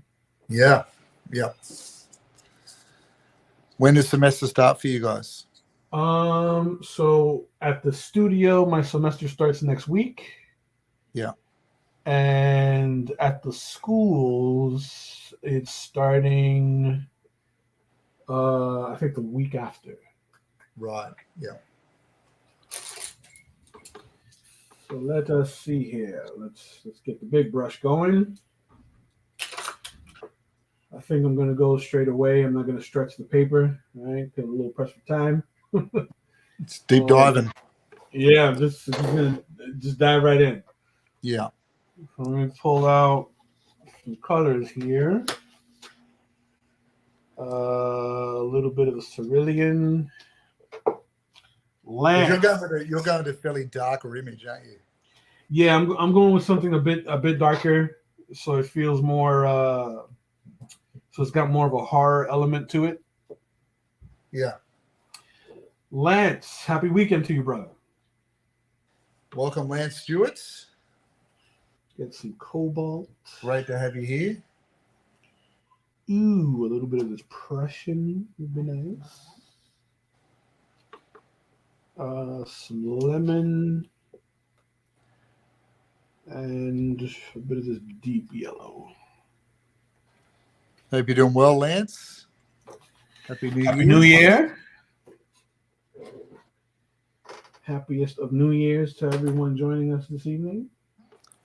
So one of the questions I posed in our Artists of the Universe group was, what are our artistic intentions for the year? Intentions, yes. What are our aspirational sort of intentions and what we intend to move towards? I don't know if you're like me, but I live on lists. I love a good list. Lists are good. And having sort of goals and intentions throughout the year. So I'm going to throw it out to everyone, not just you and I, but everyone in the chats as well. What are our intentions for the year? Start with you, Kenny. So I think I don't think I have 5. I might have 5. I got to go through the list in my head. So for sure, doing more things to challenge myself as an artist. I am a bit of a masochist when it comes to that. I love challenging myself. You love the pain. I do. Deeply. I love the pain. Feel the pain. Because I mean, there's no greater, for me anyway, there's no greater satisfaction than coming out the other side, yes. a better artist.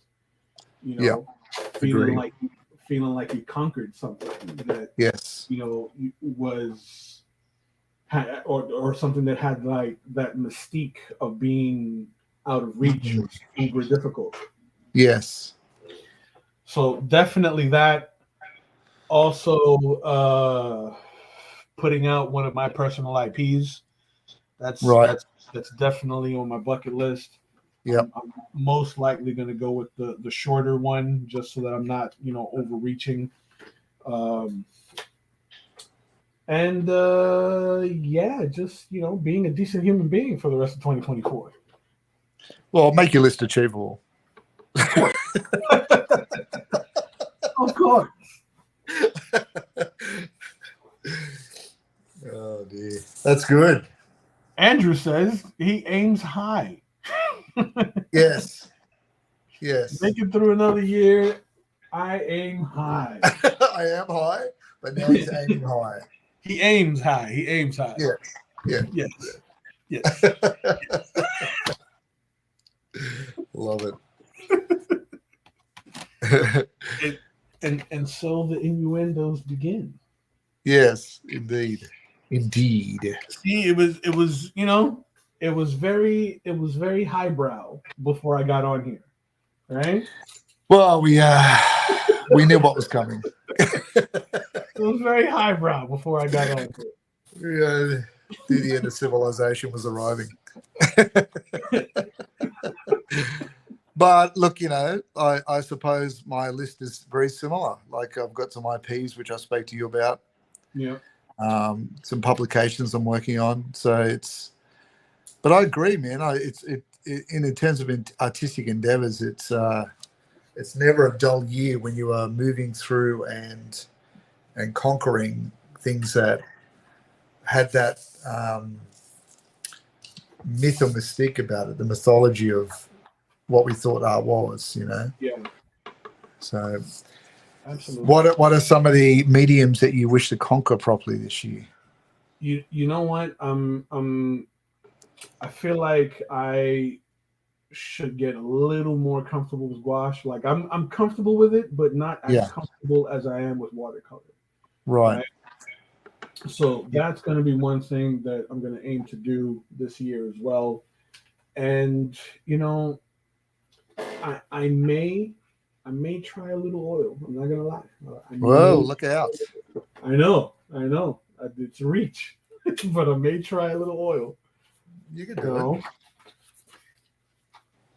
There's lots of wonderful tutorials. It's not like you've got to read 5,000 books and have a master painter teach you how to do it. There's options. There's options now.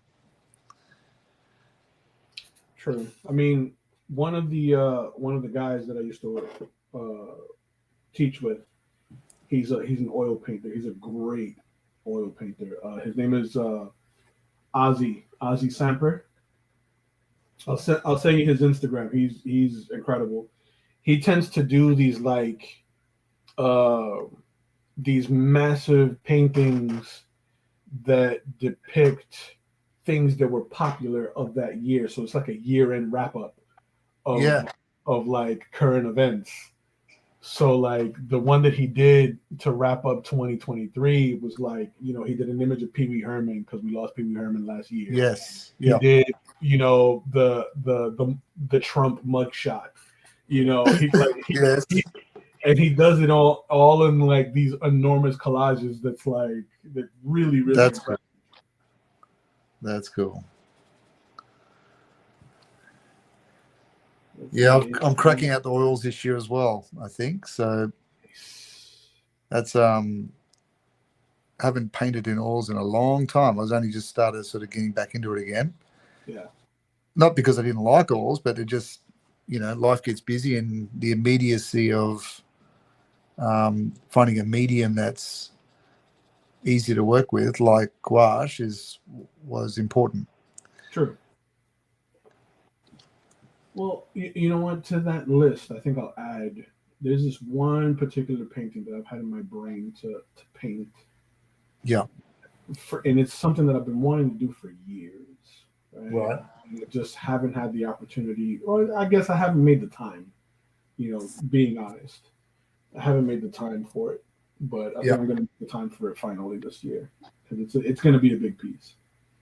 Ooh. Yeah. It's one that depicts a bomba circle. Yeah. In Puerto Rico. So it's like in Puerto Rico we have drum circles, right? Okay. where particularly in the town where my family's from, there's a lot of like African influence in the culture. So bomba is a dance where the music follows the dancer, not wow. Yeah, nice. So it's like it'll be a drum circle where the drummers are watching the movements of the dancer, and the rhythm changes according to the dancer. That's improv at a new level, isn't it? Yes, it's amazing. So it's this painting that I've wanted to do forever, and it's inspired by like the bomba circle in Puerto Rico. Yeah, that's cool, man. So very cool. That's gonna. I wonder how that that music sort of has that effect with the dancer as well. Like, does that ramp them up to a new level of inspiration because of the speed and the? I think so. The fact is feeding into their movement, like it's. Absolutely, because I think it's the drums are very energetic. Yeah. Right? There's a deep bellowing to the drums, right? So it's very energetic, very, I guess, I think in some aspect primal. Yes. So I like that. It's really cool stuff. I highly recommend you check out some YouTube videos. Bomba of Puerto Rico. Nice.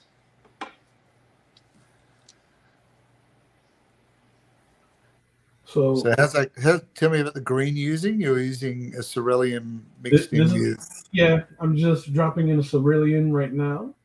Yeah. Right, just so I have a little bit of a base to work off of. Then I'm going to use a clean, wet brush to sort of pull out some values. Yep. Then I'm going to drop in my lemon yellows, right? And then we'll work in our shadow values that I may use a little bit of cobalt. But for the background, I'm going to use like some purples and violets and lavenders, right? Just so that it pushes the blues forward. Right. Yep. Pretty cool. That's what I followed you. Well, Thomas 001, thank you for the comment. Yes, sorry, I've been. I got distracted. No worries. No worries. It's why it's always helpful to do these like streams in pairs. As a duo, absolutely. That's too wet. Pull that up a little bit.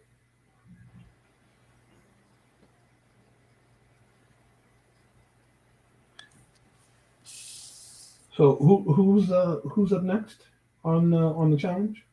It is Man-at-Arms. Ooh, that's right. That is correct. I've already started thinking what to do with Man-at-Arms. Yeah, that one. So many options. Indeed. And then I think after that, if I remember, I think it's Skeletor. I think. Yeah. Your boy Skeletor. My boy Skeletor.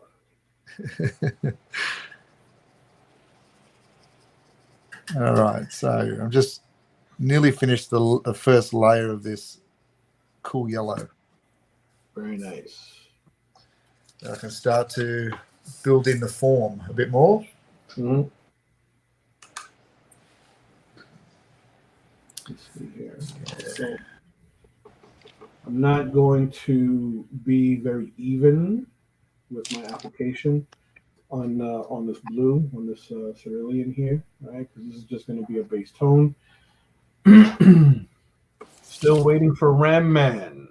Merman. Well, let's have a look at our list then. Let's take a look. Where does Merman fall? All right, so Merman, where are you? Just going through our list here. Well, he's on our top row. So we've got Man-at-Arms next, and we've got Skeletor, Stratos, my favorite. Nice. Tila, Zodak, Evil Lyn, Faker. Nice. And many faces. And then Merman, followed by Trapjaw and Triclops. And that's our round 1. Very nice. All right. So he'll definitely be in the first round of characters. Yes. So that'll be stretch number 1. And I sort of gave us a little bit of a shameless plug before, Kenny, saying that both of our Etsy shops are available for purchase of artwork. So absolutely, if people want to get onto those, they can. Indeed. Indeed.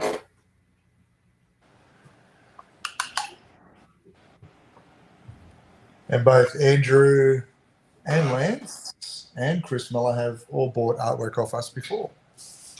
This is true. This is true. And we super appreciate that. Very graciously thank you for the support. You know, yes. It's always greatly appreciated. It gives us the ability to continue to create. Yes. And do things like what we're doing now. Yep. For sure. All right. So now, the corn cob sword. The corn cob sword. Yes, indeed. Everyone needs a corn cob sword. Of course. You're in the middle of a battle. You get hungry. You want a snack. You know. I'll just say before, like, what an odd discussion that would be at an armory when he's walking in with the other bad guys and he's saying, well, I'll have the lemon-colored armor with the fins, the bow tie belt, and the corn cob sword. Like, no wonder everyone treated him like an idiot. Like, yeah. All right, you're on the front line, Merman. You're going up front. You're going up with front. your big off the meds eyes, Merman. Get out of here. What was it? He mentioned the meth eyes. Off the meds, Merman. Lance just asked, are either of you guys are trying to do the spawn contest? Yeah, look, Lance, I bumbled onto it yesterday, and I went for a bit of a tried to keep the phone away from myself for a week, so I kind of missed that coming. But I know, Kenny, you're into it. Yeah, I dropped my entry for week 1 on Monday. So my entry for week 2 will also be put out this coming Monday. Is the entry just basically doing a hashtag?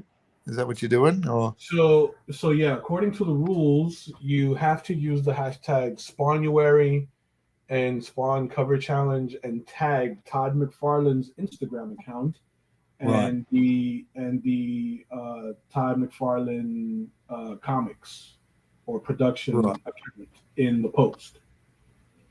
And they must be done on the official TMP Blue Line cover page that he sends out in the newsletter. Right. So that went out on the 1st because, like, I signed up for the newsletter like last Friday. Oh, very good.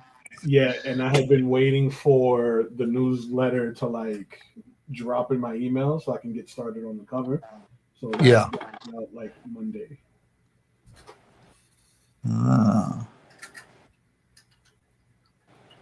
What do you think the purpose is of having the official paper? I think it's part of Todd's ego, and so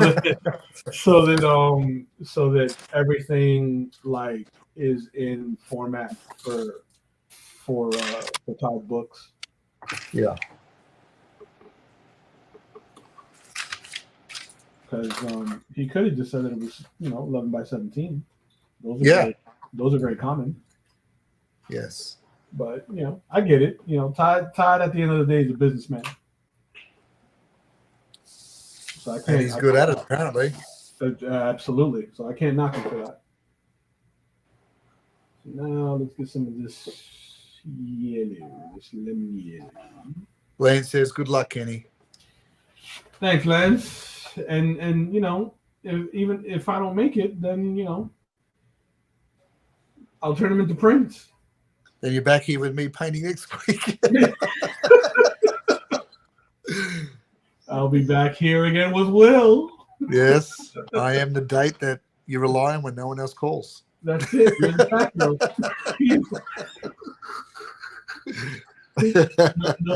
No offense to any big people that may be watching. I like that. Listen, yeah, exactly. I remember telling Melissa about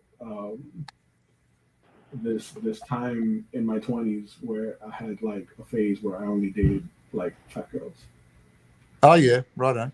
And she looked at me really surprised, and I'm like, "What? They need love too." That's right. Someone for everyone. Tell them. There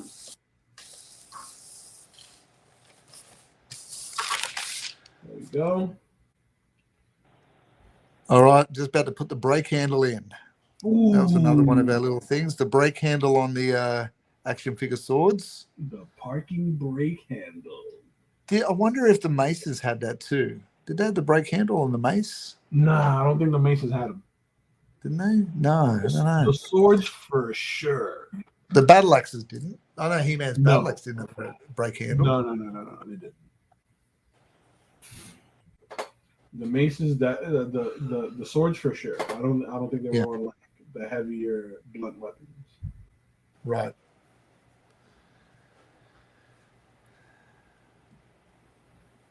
So we've got currently, it says we've got about 5 people with us. So welcome to anyone that may have just joined us. Yes. As Kenny and I move through the Masters of the Universe realm, 52 of them. We are now onto our 3rd character. Yes. And we challenge ourselves each time to come up with environmental effects on our characters and different poses and different expressions to accentuate the character underneath the drawing. Right. And also to practice our figurative work as we keep moving through. Yep. This is one of many themes. So we are starting off with our MOTU theme. So if you can, please like, subscribe, and click the notify buttons. Absolutely. Follow along, share what we do. It's always appreciated. It's the greatest gift to us as artists, is to get the word out there. And we hope you enjoy the ride. If you want to come and draw along with us, that would be fantastic. Absolutely. And we welcome you to put the post of your drawing in the chats, or even post it on Artists of the Universe Facebook site. Yes, indeed. Yes, indeed. That these little drawing challenges are a great way to exercise the art muscle, as I say. Correct. Right? Because you want to make sure that, for anybody who's watching the stream right now, if you guys are artists or, anticipate, getting into something creative, you want to make sure that you treat your craft like it's a living organism. You want to make sure that you train it, you challenge it, you don't skimp out on doing something that you may perceive as difficult. Right? Yes. Because those difficulties are the essential things that we need to grow, right? As creatives. Absolutely. That if you would have asked me 10 years ago if I would have been painting, like anything like this, I would have laughed at you. Because it just wasn't a part of my my wheelhouse. and it wasn't something that like I had interest in doing at the time. But as I progressed and as I, did more art and more conventions, I saw that there was an actual appreciation for the different ways you can convey or communicate your art. Right? I think one of the biggest inspirations that I saw early on was Alex Ross in the way he would paint, his superheroes. Absolutely. Kingdom Come was great. The Marvels was fantastic. Yep. Right. And he has such a vintage and classic looking style to his work, and I was very impressed by that. That coincidentally, in the meeting that I had today with this client, he referenced a lot of like heavy metal in the yes, that he wants to do with me, right? And I asked him like visually, like what is it that he's looking for, so I can meet that, Yeah. And he's looking for that visual style where like if it's a robot, the chrome is really polished, so you get those cerulean blues along with the siennas, on the bottom with the orange. You know what I'm talking about? I do, yeah. All the chrome reflections. Yeah. Yes. So I'm like, I'm all over that. Over that.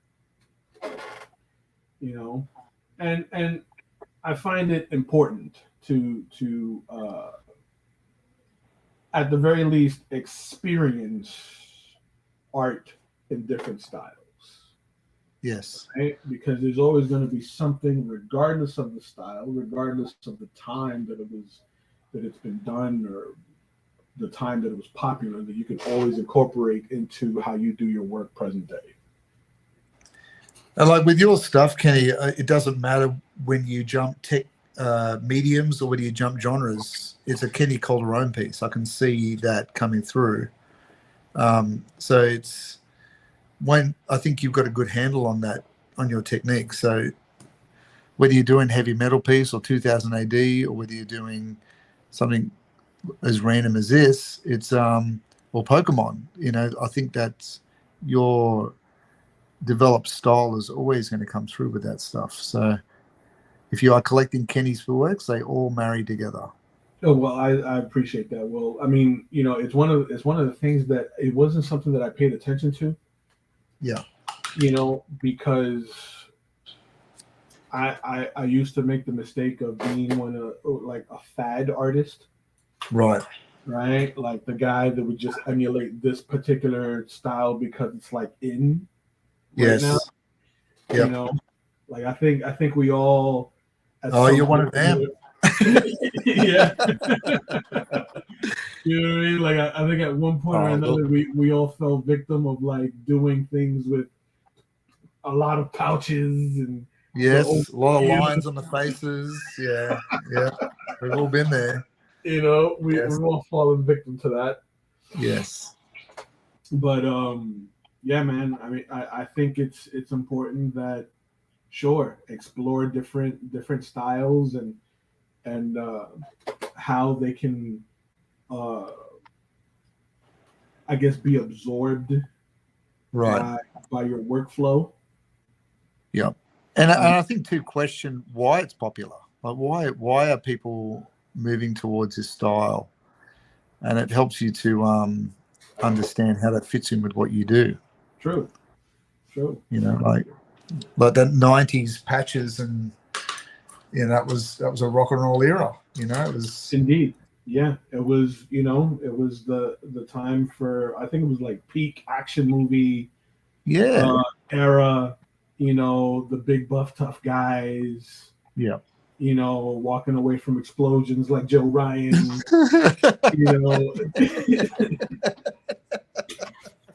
Absolutely, with the explosion, factory explosion behind him. You know what I mean? That's an inside joke for those of you that aren't familiar with our streams.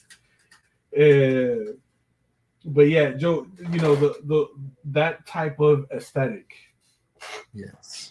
Heavy metal has some great issues. Sadly, my experience with their trades have been that they I guess they fell apart after reading.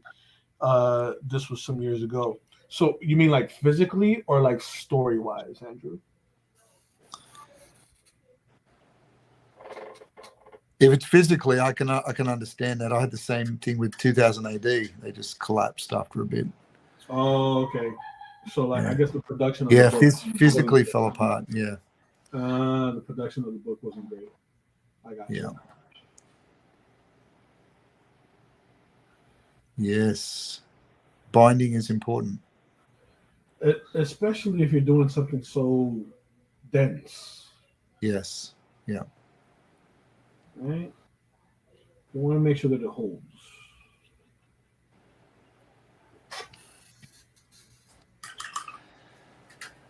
He said he had the same problem with Top Cow books. They just fell apart. Oh yeah. Yeah. I remember that too. Oh really? Yeah. The Top Cow books. I mean, for all of the visual glitz and glamour that you see inside the books, they were very well produced books. Yeah. In terms of art, because Top Cow, that's Mark Silvestri. Yes. You know what I mean? And he commanded the best, didn't he? Like he expected. He's here for a while. His stable of artists outshone many of the image publishing companies that were coming 100%, 100%. But yeah, if it got to a point where like you had to purchase one to read and the other one to store. Yes. Yeah. Don't they love to hear that? Yeah, I'm telling you. So I like Pat Mills and his work with Oliver LeDroit. Heavy metal was the place to get it in the USA. Oh yeah, for sure. That I think heavy metal was and still is one of those books where like you can find a lot of like underground talent. Yes. Like talent that deserves to be mainstream, but like it serves it well that it's not. You know what I mean? Well, it still has the reputation in the illustration world as a bridge. True. Between the comic world and illustrative people, whether they are working sci-fi or sword and sorcery or just commercial illustration, it's kind of a bridge between those two. It's accessible. Yeah, for sure. Whereas sometimes getting into comic work is a little bit trickier. Yeah, true. Now we're gonna switch brushes into something a little smaller. How's that painting come along? Good so far. I'm gonna try and make this yellow in his face a bit more yellow because I didn't want to go flat like straight up with the lemon yellow in his face. Yep. So we got a little bit of green in there, which is fine, right? Because I'm still gonna push a lot of the front portion of his body into shadow because I want it to feel murky, so that the water sort of like reflects a lot of light. Yeah. But I'm gonna work in some denser yellows in here. That's really dry. Let's get a little more water.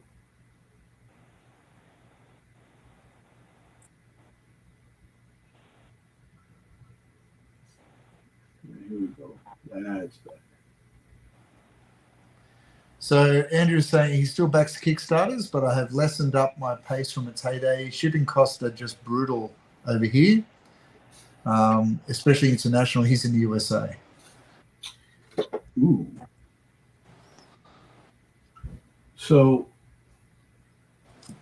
I can't really speak to that. I mean, when it comes to international things with Kickstarter, like my knowledge on Kickstarter is very, very limited. I've been a part of a few, but like when it comes to the logistics aspect of it, I'm a bit naive. But I will say though that when it comes to the shipping aspect, when it comes to international shipping, it almost like defeats the purpose of like offering international shipping, which like kills the content creator, because it's like, you don't want to miss out on that on the other side of the fandom. Yeah, it's almost something you've got to build into the cost. Yeah. I think. I mean, if you're going to open it up for international orders, then you've got to build it into the final cost of the book. Yeah. Which, it does put the price up a bit. Yeah. Or reduces profit margins. But I suppose it really depends on your end result too, doesn't it? True. Like what kind of book do you want? Is it a 22-pager or is it a graphic novel? Yeah. I guess it would make sense for like the bigger books. Yeah. It makes sense for the bigger books to do that. It wouldn't be financially sound to do it on a smaller publication. Yeah. Greg Johnson's stopping in to say good day. Happy birthday, Greg. Happy New Year. Happy New Year to you, Greg. And yes, we're doing great. Hope you're doing well as well. Indeed.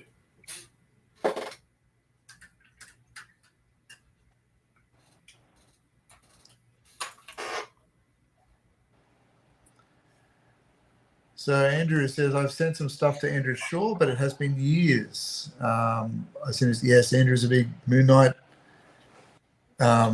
fan. So Kenny Andrew is the writer that wrote Cul-de-sac, the book that I did with him years ago, about 10 years ago now. Sweet. Yeah, that Cul-de-sac came out great. So that's 10 years old. We were pretty happy with the end result. That was the first time we'd self-published. And Andrew and I met on a book that we did previously called Fireside Tales, where we did a small anthology piece.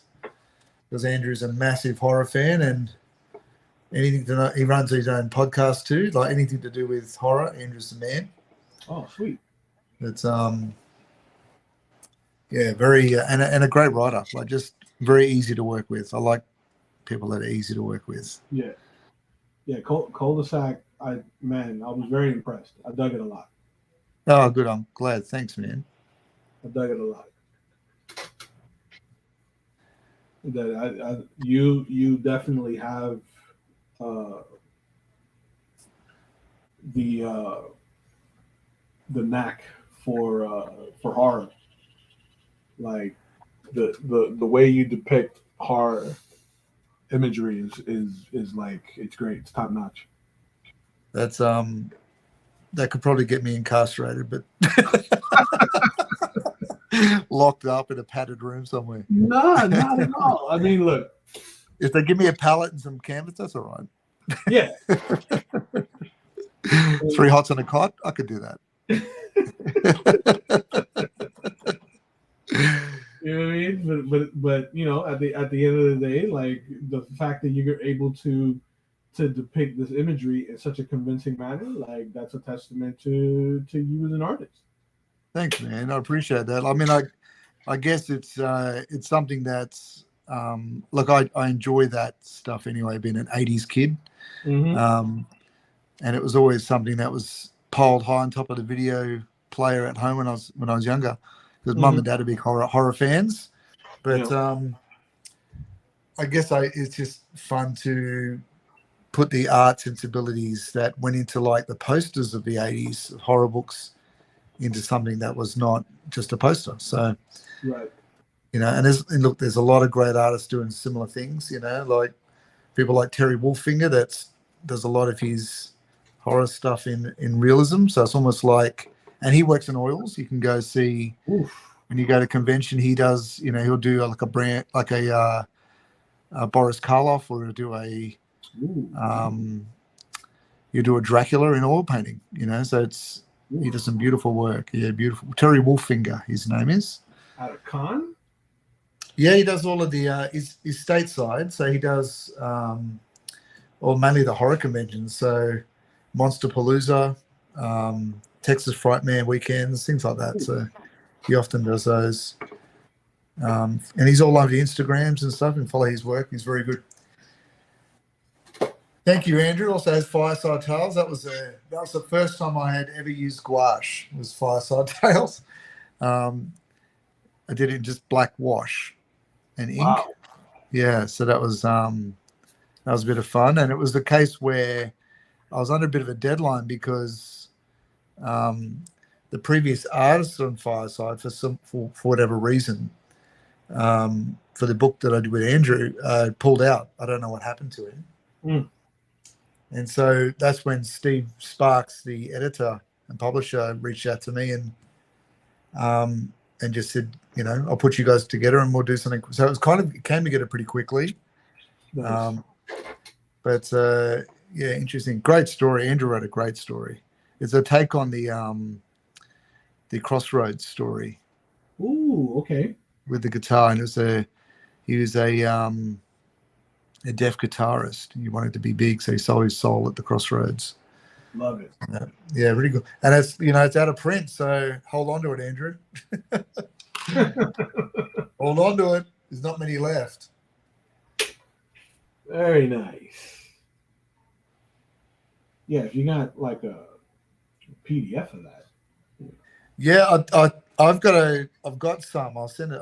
I'll email them over to you. Yeah, email me that. I've when it comes to like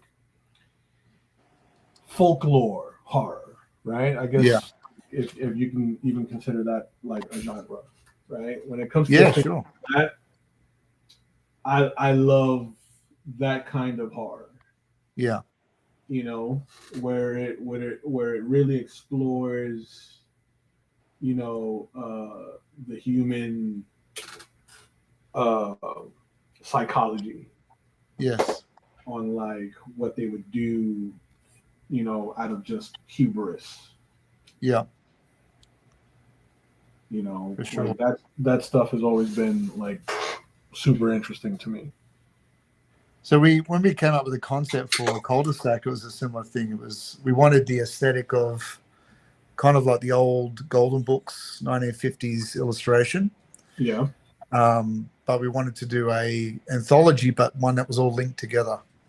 Ooh, okay.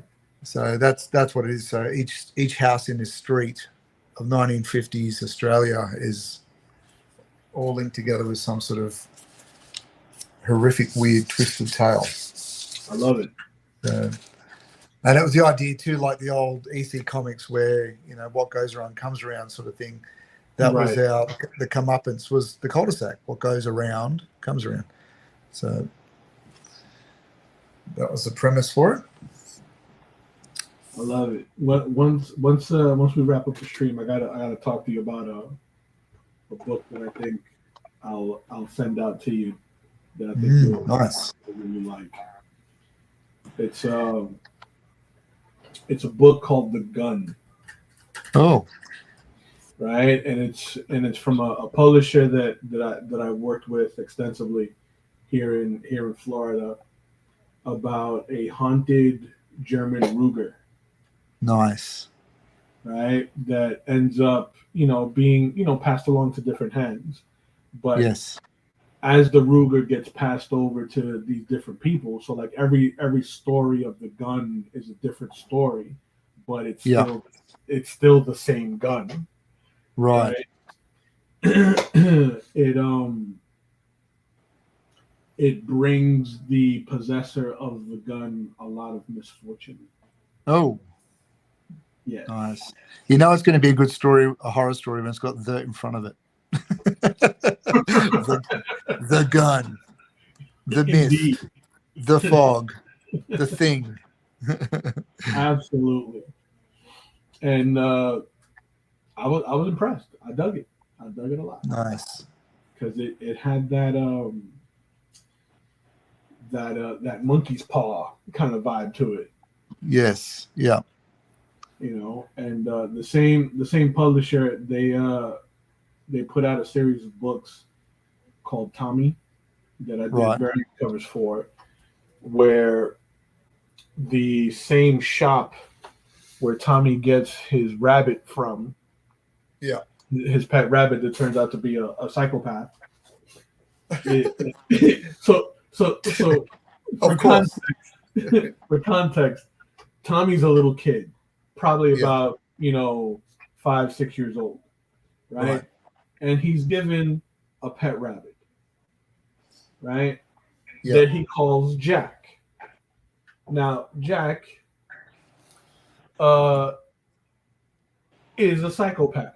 Like, he's a serial killer. Yes. Right? So when it's like a twisted story of Calvin and Hobbes. Yes, of Harvey. Right. Yeah. So it's like when no one's around, Jack is this cute rabbit, right? Right. But when he's alone with Tommy, he turns into a life-size, like the rabbit's the size of a man. Wow. Right? And his face contorts, so his features look a bit more humanoid, right? And he tries to get Tommy to do these really nefarious things. So because Tommy's so shy, and he's, at the end of the day, he's a little boy, Jack does it anyway. Right? Jack does it anyway, and Tommy always ends up getting blamed for it. It sounds to me like Tommy's the problem. Right. So the way the point that I was getting to is that Jack was purchased in the same store where the gun was purchased. Ah, right. So there's something going on. Yeah. Indeed. Nice.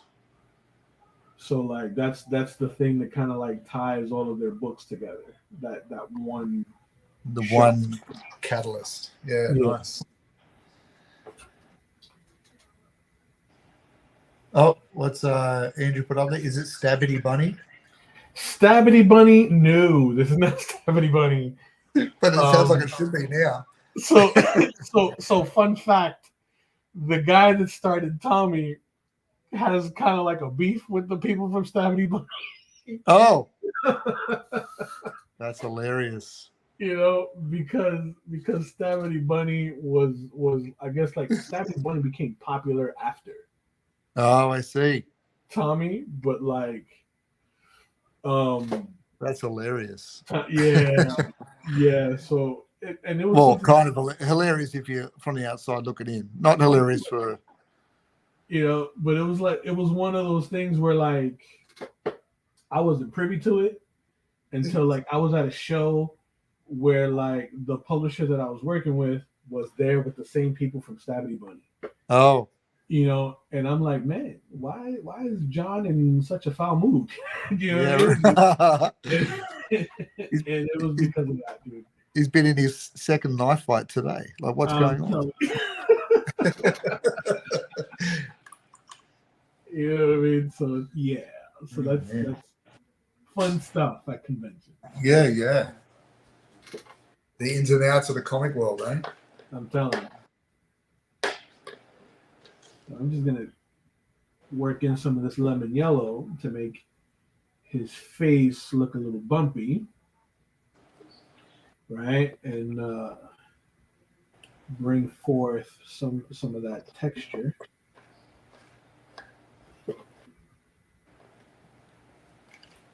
And then I'm gonna get in there with the eyes. Now I'm gonna darken this side of his face. Right, so it feels like one half of his face is like dropped into shadow, right? And this will like lay in some great groundwork for the whites that I'm gonna drop in there. And then we got his non neck underneath. He's scrumpled paper neck. Yeah, the paper neck. Thank you. The paper neck. Watch out for that paper neck. Now, I'm curious. Does the jewel on his chest plate have a color? Well, on the original design, it does not. It doesn't. Right. Oh, I see. So it does not. But later drawings of it, they've made it more jewel-like. And look at his weird sort of flying fish belt buckle. Mm-hmm. It's like a shield. It's a shield shape. But when you see later iterations, it's more like an orb. I see. It's hard to say, Kenny. I think you can make some creative choices there, really. Okay, good. Because I didn't want to stray too far from the toy design, right? I didn't want to get too loose. So I've started putting in some alizarin crimson in with the green for the darkness under the neck. That's a good idea. To start making the other green areas sort of pop a little bit more, so it's not straight black. And I've sort of mixed in a little bit of that same red, but I've grayed it down with some black to do the inside of the mouth to give it a real sort of grayish sort of fish mouth. So it doesn't look too cartoonish, if that makes sense. Right. It's he's got that that deep sea, predator look in his eyes. I like it. The empty look. Yeah. The good old empty look. It goes to the off meds mermaid has the drop jaw and the 1,000-yard stare. The 1,000-yard stare. Let's see. We add a little. Oh, okay. This little green. Green could be very good. Let's see if we can add a bit of this green in. Let's see how that reacts. That might be too bright.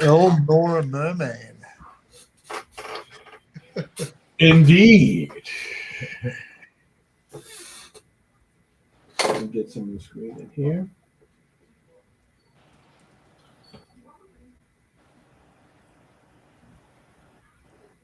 So because I want to keep this relatively colder, the green that I'm dropping in here is a bit of a forest green to mix in with the cerulean.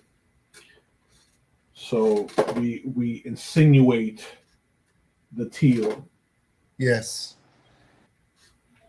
And Andrew, I'm going to say I love Earl as well. I mean, great illustrator of Masters of the Universe. Like, just some beautiful paintings.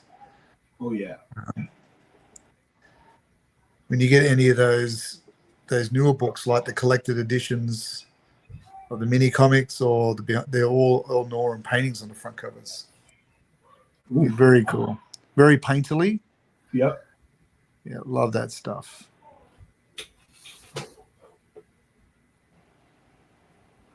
So I'm going to say yes. Let's make it an Earl Norman reference. I'm going to say yes to that. Yes and yes. Yes and double yes.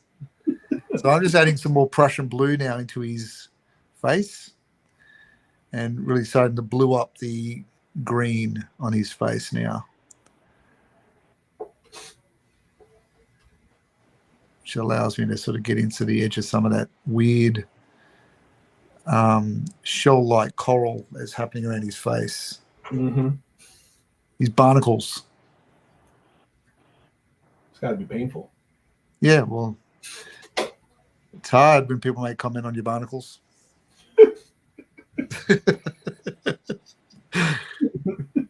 Judgments everywhere.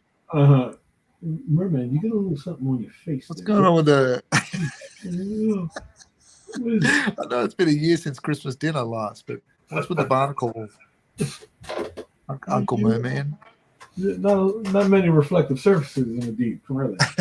That's right. Oh, look, Andrew's maybe a precog because he's talking about the G.I. Joe. You know what you and I were talking about last week. Oh yeah. So that's happening. Yes. The art of G.I. Joe. That'd be cool, man. Well, does that have all of the artwork on the backing boards on the action figures? Because they were cool. Remember how that always had the painted version of Cobra Commander or one of those with the red and yellow explosion? Yep.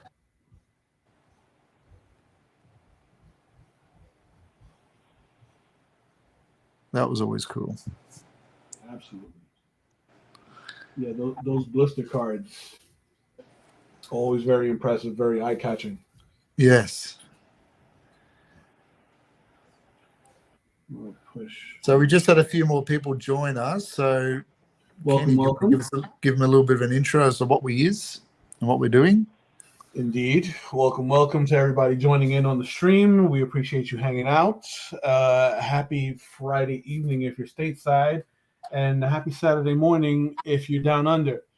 We are currently on character 3 of our Masters of the Universe art challenge, right? The first one was Beastman. The second was He-Man, right? If you follow the YouTube channels and check out our live streams, you will see the streams for those because we did those live. Mm-hmm. And on our social media for Will and I, you will see the finished products. And currently we're working on character number 4, which is Merman. Which is kind of, besides Beastman, which is very humanistic, this is kind of the first monster, really, isn't it, that we've done? Yeah, absolutely. Absolutely. Yeah, because Beastman was a bit more on the primal, like more humanoid. Yeah. It was more ape. Yes. Which I'm kind of enjoying, like doing Merman, who's just, you can sort of unlink the chain a little bit of letting the monster come out in him a bit more. Absolutely. I agree. That this one feels, more of a, like he's more of a separation. Yes. Of what we're very familiar with. Well, I'm trying to think of some of the other characters that maybe are as alien as he looks. Like Too Bad. Too Bad was pretty bad. Like in terms of, yeah. I mean, for the most part, most of them are very humanoid. Yeah, he's an odd duck, isn't he? Yeah, I think he's the oddest. Yeah. Oh, look, Lance says Buzz-Off. Buzz-Off had that hornet face. Yeah. Okay, true. Now, we've got a bit of chats here, too, on the G.I. Joe stuff. So Andrew's saying all the licensed G.I. Joe stuff, not just figures and vehicles art, but lunchboxes, novels, toy train. That sounds cool. Ooh, I might have to get that book. Very cool. And then Lance says he managed to track down one of the artists of the old Marvel G.I. Joe comic. Wow. That's very cool. Was that Larry Hama? Did he do Larry Hama? Yeah. It's Larry Hama. He does a lot of conventions on the East Coast. Is he still doing the G.I. Joe stuff? I thought he made a comeback with that stuff. He did make a comeback with it. Yeah. He did make a comeback with it. But it was I mean, I don't know if he's still on it, but I do know that the last time I saw Larry, it was at a con in, I want to say it was 2019. Yeah. 2019. He was like already produced, like he came to the show with stuff for the comeback. Right. Because he was like working on his stuff like live at the con.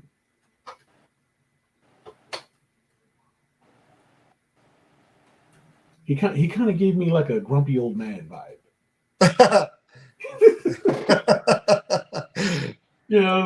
Like I love that. Yeah. the Grand Turismo Comic Con. Yeah. That's great. Like people were super happy to see him, and he was like, nah. You know what I mean? Love it. I love that. Oh man. So one of the other Masters of the Universe artists that I love is the artist that did all the packaging for He-Man. early on. And they were all in oil paints, which are beautiful. You can still get prints from him. He still does conventions. Okay. And that was all oil? Yeah. Because when they were doing the initial idea for it, they wanted someone that could paint like Frazetta. Okay. So they wanted that kind of natural sheen that those softer oil paints give. Yeah. So Rudy Abrero is his name. And I love Rudy. I saw an interview with him once where they said when they came down and saw him, they said, "Oh, listen, can you paint like Frazetta?" And he was like, "Hey, man, I can paint like anybody. Just give me the job. I'll figure it out." You cut that check. I'll paint like Santa Claus. But he still goes to power cons and different conventions like that. He still sells some work. But sweet. Yeah, very cool. So what's Andrew saying here? He's got the typos happening again. Mike Vosberg does local shows out here. He worked at Marvel, but does his own stuff. Laurie Lovecraft. Very cool. Horror and cheesecake mixed together. Well, you've always loved cheesecake. Yeah. Yeah, I'm not gonna elaborate so much on cheesecake. I think leave it at that. It's perfect. Yeah.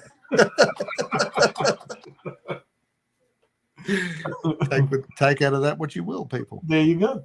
Yeah. Larry Ham is still writing G.I. Joe. It just relaunched at Image Skybound issue 301. I think 302 is already out. See, yeah, there it is. And being grumpy, we love that about him. And being grumpy, like he's a shows just like just angry, like just like Mr. Magoo. Yeah. Like Mr. Magoo. Can I commission you for a Duke? Yeah. And very begrudgingly draws a very simple Duke. Yes. Even a headshot would be cool. It's a headshot of Duke. Just anything, Larry, anything. Headshot. Well, how old would Larry be now? Like he'd have to be 80, wouldn't he? Nah, Harry's not that old, dude. You don't reckon? Larry's not that old. How old do you reckon Larry is? Man, the last time I saw him, he has to be in the 60s. Yeah, right. Okay. He's got to be in the 60s. Let me see. Let me Google that. He'd have to be a Perez contemporary, wouldn't he? Yeah. Because even George wasn't that old. See, Larry Hama. Oh wow, he's 74. There we go. See, those guys of the 80s, the 1980s are aging. It's so that adds up, yeah. Because he hasn't been in the 60s when I saw him.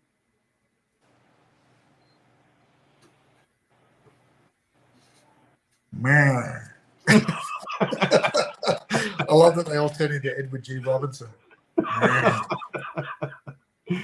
He tried to get on Hammer's list that shows, but it fills up right. Oh, it definitely does. It absolutely does. And for the record, the show that I saw Larry at, it wasn't like a big show. This wasn't like New York Comic Con or anything. This was like a local. Yeah, dude, this was like a local show in West Palm Beach. Right. It was like a little 2-day show that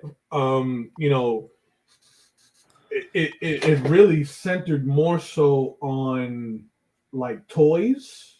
Yeah. Right? Like vintage toys, like buy, sell, trade. Yep.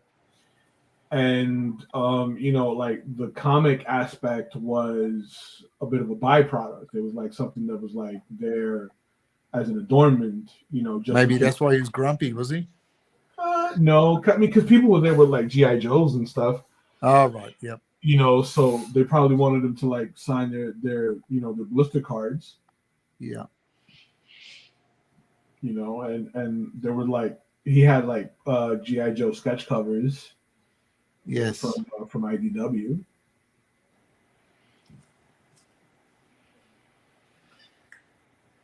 So I'm thinking for these little fins on his head that we talked about, if we recreated them as action figure helmets, but I'm thinking for the fins, I might come back and put a little bit of scaling on them, like a texture. Ooh, I do like that. Like it's like a membrane. Yeah. Just so everything doesn't look too rendered. I don't want it to look like a Pixar movie, like I want some areas to be quite rough. You could possibly get away with making the space in between the I guess the webbed part feel thinner, sort of like a bat wing. Yeah. You know what I mean? Yeah, that'd be cool. So it's got maybe I'll flip it. I'll do that, and then the texture on the actual main head. There you go. Yeah. Give it that kind of stretched. Yeah. Membrane effect. All those guys that used to work for Wally Wood always have stories. Yeah, I would agree with that. And they're probably grumpy at cons. Wally Wood. That's a name you don't hear very often anymore. Nope. I loved his Thunder Agents. Thunder Agents was my favorite Wally Wood work. Mm. Did you have much to do with that? No. That's a very cool property. What's it about? So Dan DiDio, when he was part of DC, they bought that property. Okay. Thunder Agents, and they tried releasing it. It didn't really take off very well, but it's like a United Nations secret force of people with different abilities. Okay. And it's all usually, most of it, if I remember, most of it's around technology. So like a belt that could give someone super strength for a certain amount of time. Oh, okay. And the Raven would have these claws that would, like, anti-gravity. You could fly and had like Raven claws that would come out. Yeah. And the speedster of the group, the Flash of the group, the more he ran, the quicker he aged. Oh, okay. So there was consequences to using the power. To the power, yeah. Yeah, so it was pretty cool. I loved it. That's interesting. Yeah.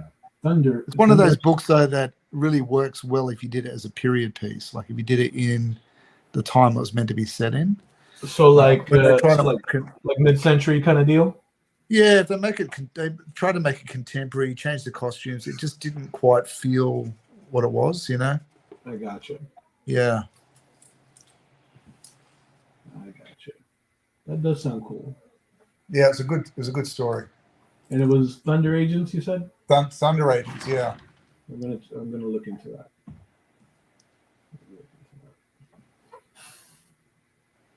All right, Andrew's posing a question. Pixar Merman versus Finding Nemo. Even odds. Who wins? I'm going with Nemo. Yes. He's got Bruce the Shark. He's got mates. I don't know if Merman's got any mates. I think he's flying solo. Yes. I think it'd be a more even fight if it were Dory. Yes. With the memory loss issues. If it were Dory, yeah. No offense to people that have memory loss issues. Why are we here? Who knows? I don't know. I don't know. Why the corn cob? Yeah.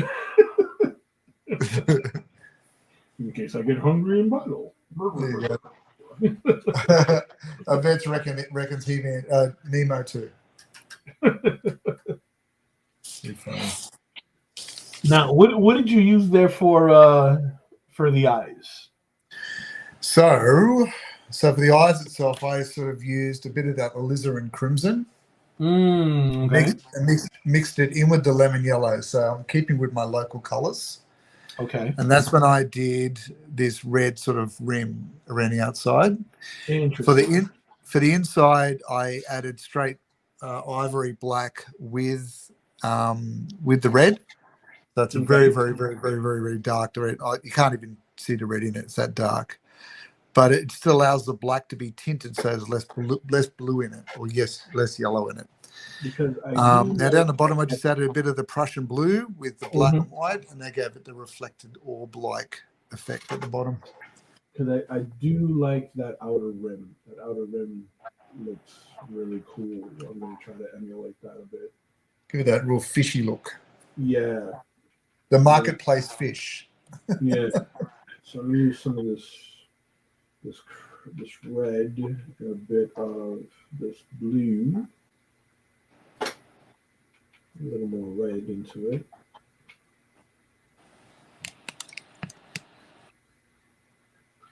Yeah, I'm going to fill it with that.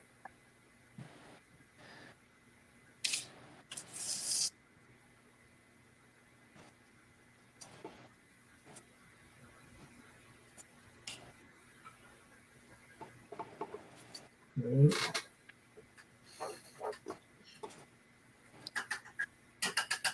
So we just got a few more guests popping in. So I just want to say welcome to everybody from around the globe, because we are streaming everywhere. Yep. And just want to say it's a bit of a plug for us too, for Kenny Calderone and myself. If you want to help us out, please like and subscribe and click notify on both of our YouTubes. That way it helps to inform you as to when our shows pop up, but also it helps us in terms of getting our product out there as well. Kenny has an amazing Etsy shop with lots of product with various prices. You can always get on there and find some great opportunities, high-end scale and also low-end scale in terms of prices, but not quality. They're all great quality. And follow us along at our socials as we move through our weeks. We give you updates on many different things. Andrew says, used to watch Bob Ross, also use a Lizard Crimson. I used to think it was Lizard Crimson. I still don't know what an alizarin is. I think it is Lizard Crimson. I'm going with that now. I think we all made that mistake at some point. Yes.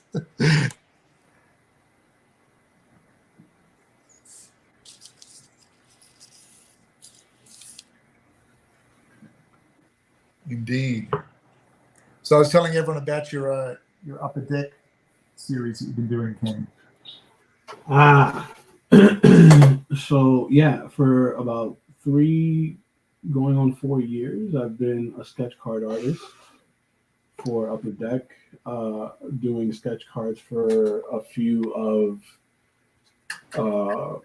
different intellectual property, actually, because it started off with Marvel exclusively, and then it sort of like branched off into movie products.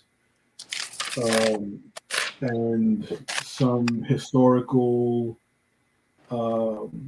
properties as well.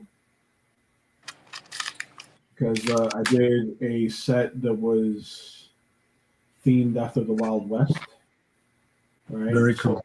So that one was really cool. I did a set that was based on cosmic I guess bodies, right? Like planets and moons and such. And outside of that, it was like movie properties, like Jay and Silent Bob, The Crow. Yes. A lot of good stuff. So I mean, by simply punching my name into like an eBay search, like you're bound to come across like something that I did for Upper Deck. Or anywhere that they sell like hobby cards or cards that are like non-sport.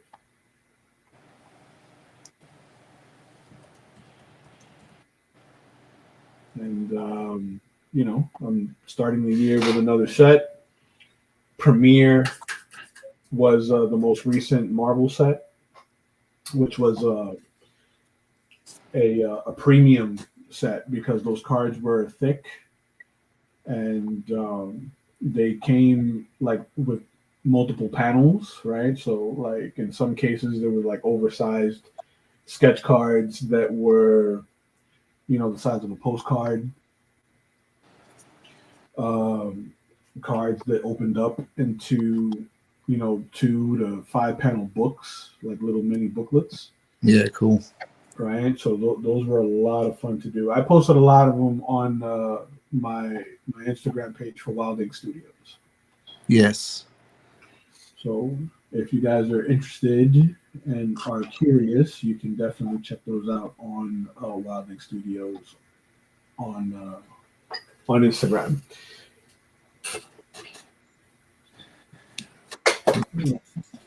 Push. What's Andrew saying? Used to watch Bob Ross, also use alizarin crimson. Oh, I just read that one out. Yes. Well, still don't know what alizarin is. Alizarin, if I'm correct, is a very, very old pigment. I think we're going back nearly 3,000 years. Like it's a very old, maybe 2,000 years, 3,000. Anyway, it's used to be a clothing dye. Oh. It is based upon a natural pigment from the madder plant, or madder plant, I think it is. But it's a natural pigment, and that's where the alizarin comes from. But it's been used over and over as a cooler rose color because it's got a lot of blue in it. A lot of blue in the red to make it that sort of cool red. Gotcha. Fun fact. There you go. I'm full of information that doesn't make me money.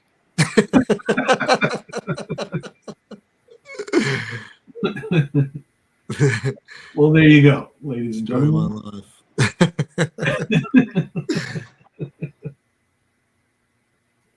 Oh, here we go. Something about.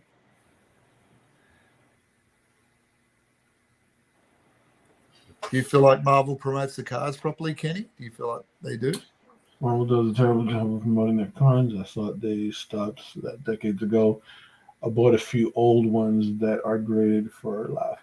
Well, the thing is that it's not like how it was back in the day, right? The market's different. Yeah. Right, because it was a different market. Like people were still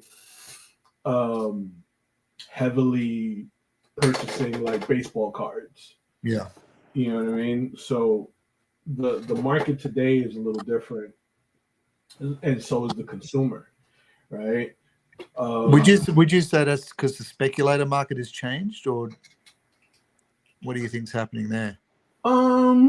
Because they moved into cards and then they moved into comics, didn't they? Like in the 90s. Yeah. So the thing is that they don't necessarily promote it because it's not like what really makes them money. Yeah. Right. What really makes them money is obviously the movies, right? So obviously you're gonna see promotions for movies everywhere. But once upon a time, when it was something relatively new, they were promoted heavily. Right.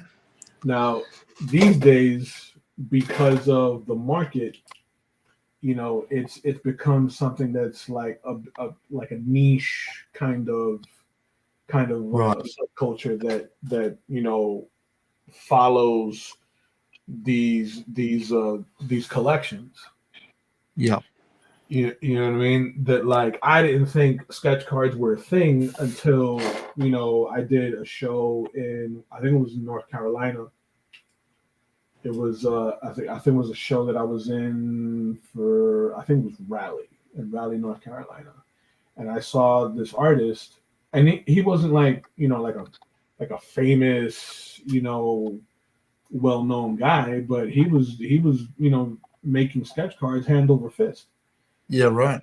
His art was good, and people were getting these sketch cards, and he was doing pretty well at them. Yeah. And lo and behold, after that weekend, I found out that like sketch cards were like like there's a market for it.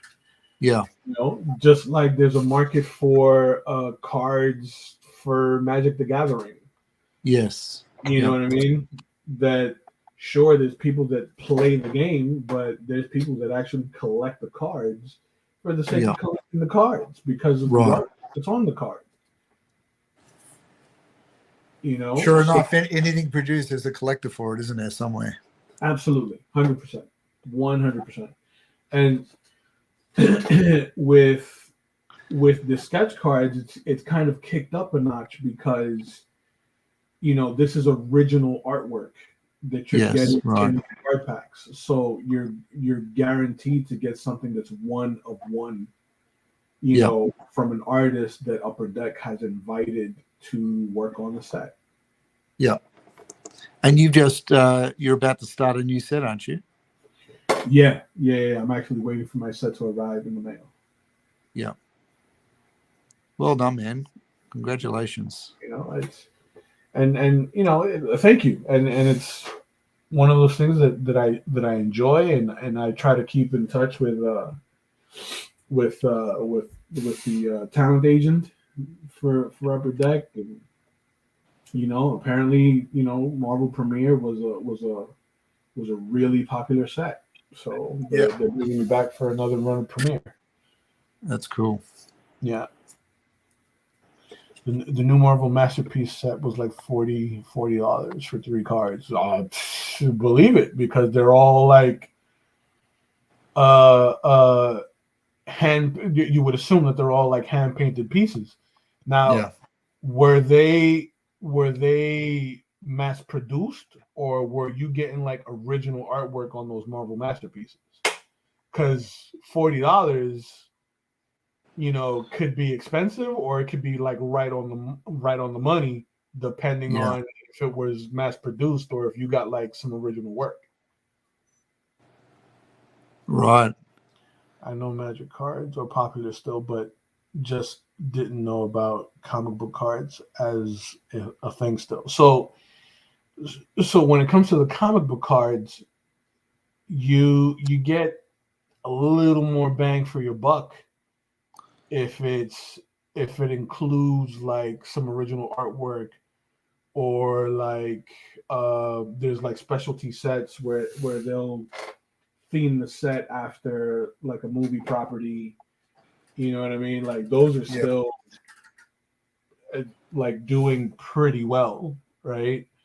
There's a shop in Pittsburgh that follows me on Instagram because like some of my work had ended up in the sets that they pulled. Oh, right. Yeah. And I've seen what some of those sets go for. Like a box set, you're looking at spending anywhere between $50 to $60. Wow. But you're guaranteed to get a few original sketch cards, you know, in the set, along with like some rare cards.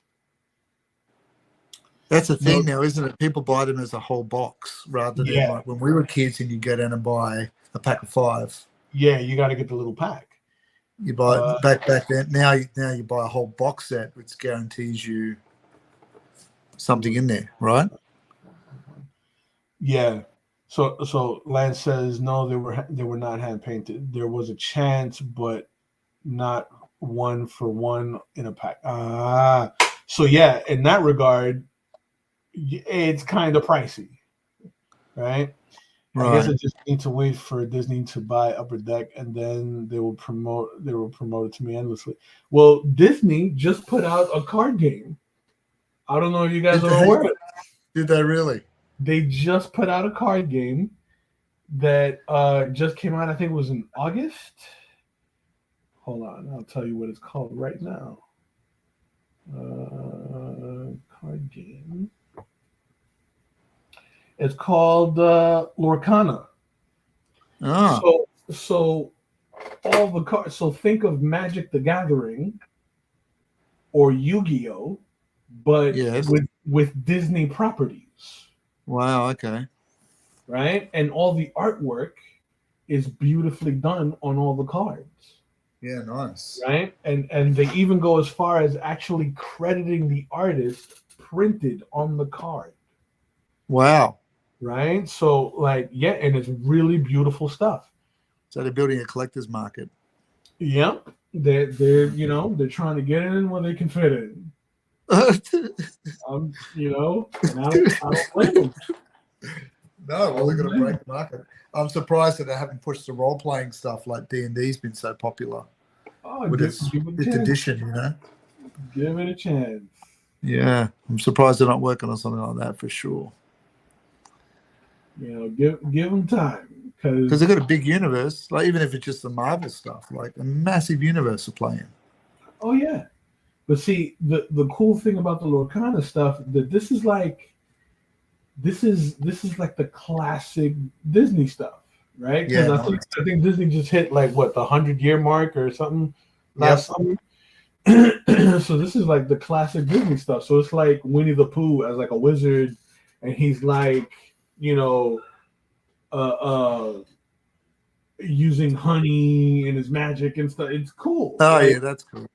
It's cool looking stuff. And then like each card has like stats for the character and like their abilities and all that. It's very interesting. Yeah, that's cool. Apologies if I'm chatting too much. I have a thick skin, so just tell me to slow down. No offense will be taken. No, you're good, Andrew. You're good. Marvel does promote their role-playing game. I know about that. Yeah. Marvel definitely promotes their stuff. So like their RPG, they'll definitely promote that. But the Upper Deck stuff, that's really up on the Upper Deck, because they license the Marvel property, and even then it's like limited to what like Upper Deck is able to like put out there. You know what I mean? Because it's still subject to licensor approval. Right. Last year, Disney was 100 for Amazing Spider-Man. They did variant covers where they homaged the classic covers, but in Mickey Mouse and their Disney. So see, that's awesome. That's awesome. You know, I love it when they're able to, you know, do little mashups like that. It's been interesting watching all the copyright stuff now with Steamboat Willie. Oh yeah. It's been interesting to watch. That's to be expected though, because you know people were waiting to lean into that. Yeah. I saw a copyright lawyer say he had a great perspective on it. You know, he goes, Disney should be very pleased and honored to see someone or people reinterpreting their work just as they had reinterpreted all the publicly owned properties that they've used. True. I thought that's a very interesting but probably disagreed with view from by Disney. but that's real. That's real. Right. Because a lot of the fairy tales that they you know, they've labeled as you know, Disney classics. Yeah. A lot of those fairy tales are like dark stories. They're not meant for kids. Right. Well, you look at all the grim fairy tales, way different. True.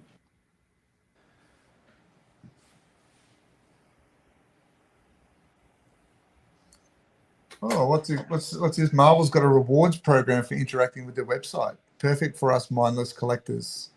The rewards are rubbish, but I learned a lot about Marvel licensed stuff. That's cool. There you go. I mean, you know,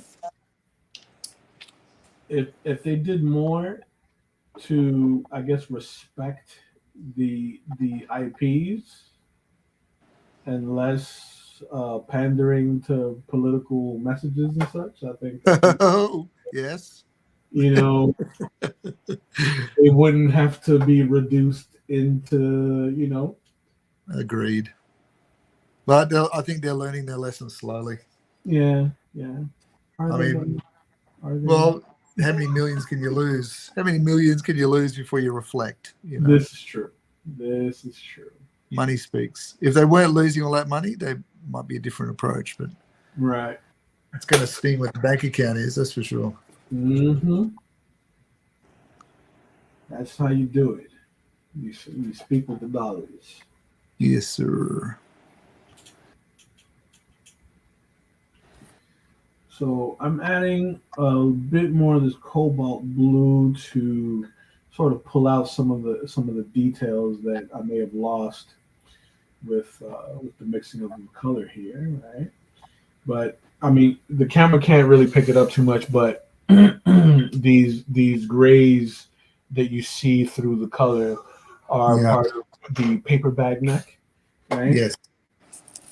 And I'm just gonna pull out some of those textures with the cobalt. Good old paper neck. Good old paper neck. Again, no offense to anybody that actually has a paper neck, but without Merman. Yes, with Merman, you now have awareness. Yes, I agree, Lance. You have to be careful with the use of characters and names and trademarks. It'd be very interesting to see what happens in the next few years when Superman becomes available and Frankenstein and all these other things that were, Batman, like that'll be 1940, so that'll be coming out. So it's all of those things will eventually be coming into our wheelhouse of interpretation. So, I mean, look at what they did with Winnie the Pooh. As soon as Winnie the Pooh became public domain, they started making horror movies. And well, there's one in production for Steamboat Willie already. There you go. They've been waiting. I believe it. Yeah, they've been I waiting. believe it. So, that, we'll have to start that gouache painted Superman story pretty soon, Kenny. Oh yeah. So we'll have it out on time. Oh yeah. For I don't know if there are any gamers presently in the room, but Life of P is a twist on the Pinocchio story. Right. And the game is phenomenal. Well, you had the Guillermo del Toro version too that just came out. True. And I love Guillermo del Toro's work. Yes. And that was kind of beautiful, the stop motion animation on that. Oh, yeah.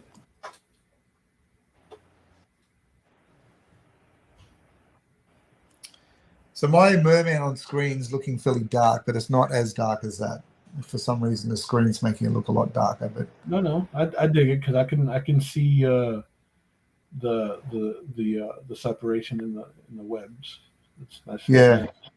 I think the yellow tends to throw the dark off, but once I darken that yellow, it'll come forward again. Well, yeah, once you throw a little more depth and shadows into the yellow, like it'll pull back a bit. I might put a little bit of yellow ochre into the lemon. Yeah. Comic books are how I learned about public domain IP. Once Wizard of Oz entered it, there were tons of comics. Same with Alice in Wonderland. Absolutely. That old Mickey Mouse newspaper strip went some dark places. The 30s were a hard time. You're telling me. Yeah. You're telling me. That was the reflection of the time, the Great Depression, everything that was going on. Yeah.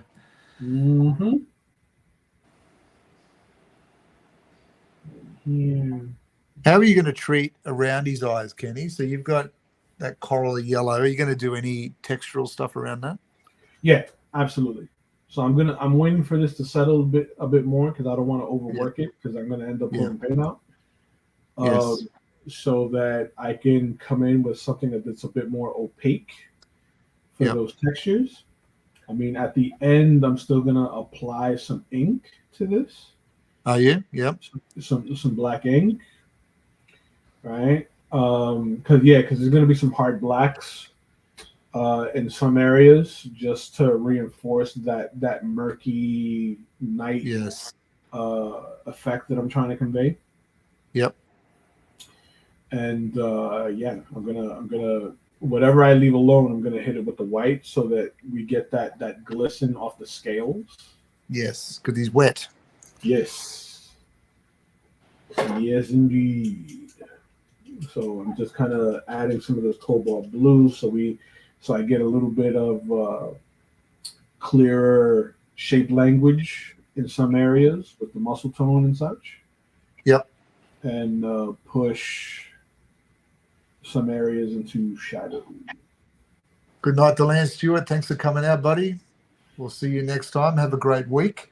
Have a great one, Lance. Thanks for showing up. Lance Stewart, ladies and gentlemen. The man, the myth, the legend.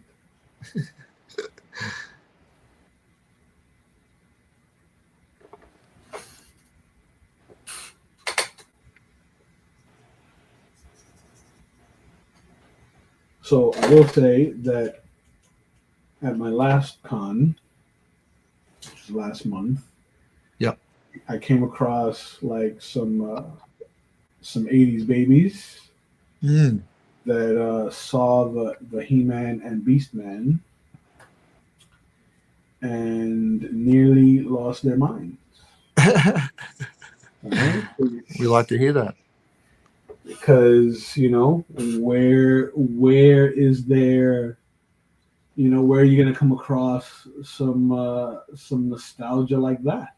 Yeah. You know? Well, I'll tell you where. On our live streams. Bam. See? I like that. That's how you do that there, Will. That's how you do that. Right here on this channel.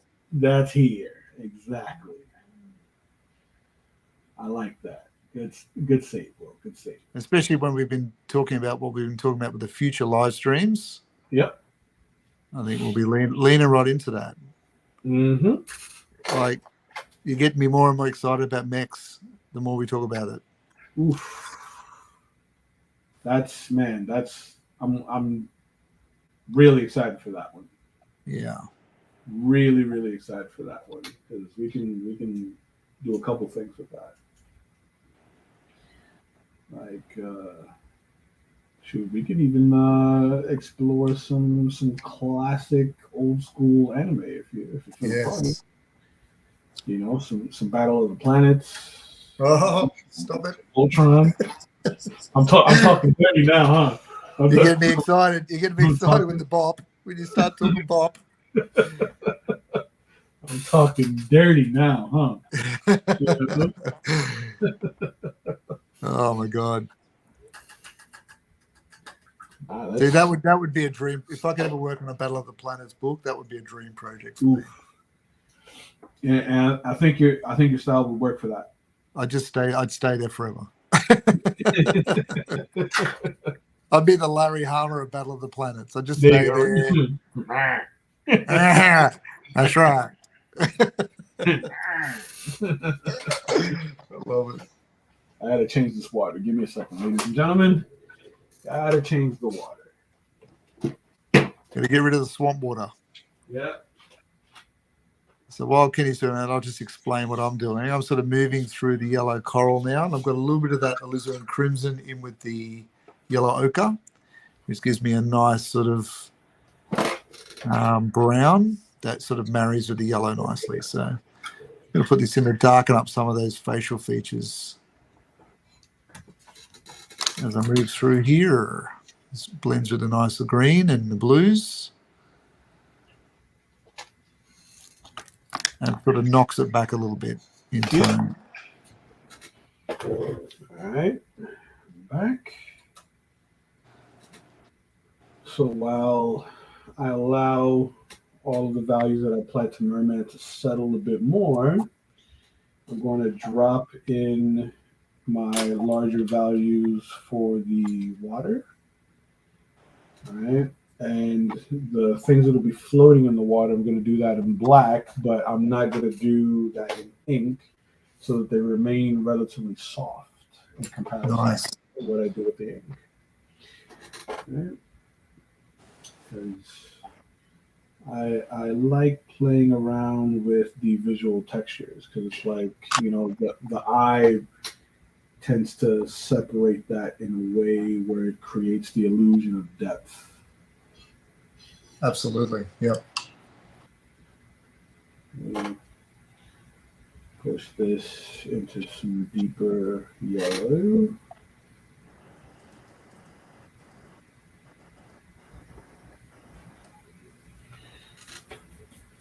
right? Now let's go get the big brush. Big brush, big brush, big brush. Big flat brush.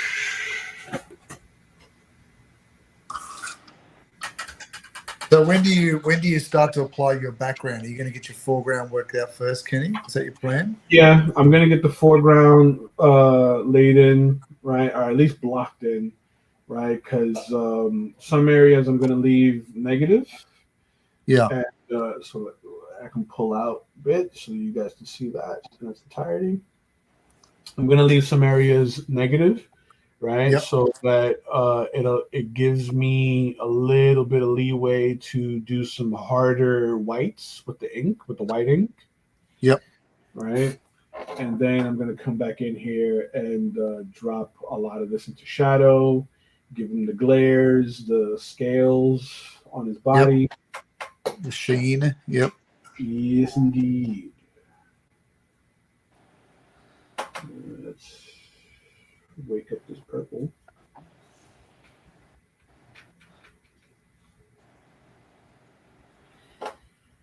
And then I want to go in there nice and flat.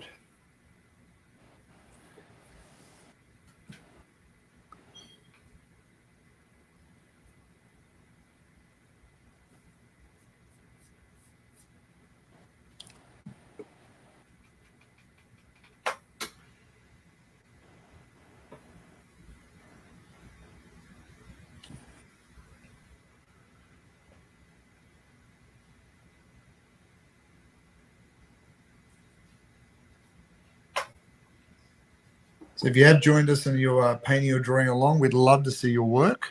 Absolutely. Feel free to post it on the Artists of the Universe on Facebook, because it is a community site where we just want to promote artists. It's not about anyone owning that page. It's just about having a good time and supporting each other in the process of creating. Yes. The process of creating and the process of developing yourself. Yes. Right? Because it's all about growth. Kenny and I are both teachers. We don't teach to diminish. We teach to grow and expand people. Yep. And so that's what the Facebook site's about as well. Absolutely. So do not be intimidated. Do not be shy. You know, that like Will and I have, we've been doing this for a while, but, it's important that one remains a student of Yes. craft, right, in order to continue to be better. Because for as much as, we may be super knowledgeable or what have you, but there are still things that, like speaking for myself, like there's still things that I'm not 100% on and I could always work on. I don't think you ever get to 100%, do you really? Like it's always something else. There's always another height to climb and another thing you want to work on. It's I remember when I used to do life drawing classes, I had this wonderful teacher named Lorna, and she was later in age, and she said her husband and her were life artists, like they would draw life drawing all the time, and only now at her age was she able to work without a model. Wow. Like she said it was always something new that the body would be teaching her that she wanted to learn always. And I can understand that because I know when I'm doing portraits, you get sick of your own file effects in your brain of what a face looks like. It's nice to learn different folds and expressions, and the human face will always teach you something new. True. If you allow. Absolutely.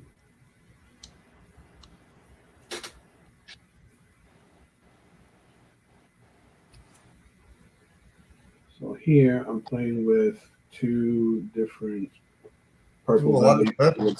Nice. Little bit of violet, a little bit of purple. Yeah, it's giving it that real sunsetty feel there. Yeah, that's it's dusk. Like it's dusk. Yeah, like that's what I'm going for. It is fun. When terrible, I mean really terrible, but just a pencil and a piece of paper. It can be relaxing. I suggest a still life with junk on your desk. I agree. Yeah, absolutely. I agree. Look, one of the things that I always tell my kids is that, you know, to be good at this, to be not, I won't even say good. I would say, you know, competent at it. Yeah. It doesn't require a whole lot of time. You know, 20 minutes a day, and it doesn't even need to be like finished artwork. It could be studies, it could be sketches, it could be whatever. But you know, it's important that you just exercise the muscle. Yeah. This is almost like a year-long Inktober for us. Yeah, isn't it? Yeah. You know, it's it gets us honing our craft. You know, you only get better by just doing it, just jumping in and doing it. Mm-hmm. To answer your question, I'm using tracing paper. So it just helps me to see underneath where I'm still working. And I find it less absorbent. Even paper absorbs my sweaty hand as it's laying on the paper. So the tracing paper doesn't tend to do that as much, which is good. Nice. So that's what I'm using as I paint in his paper neck.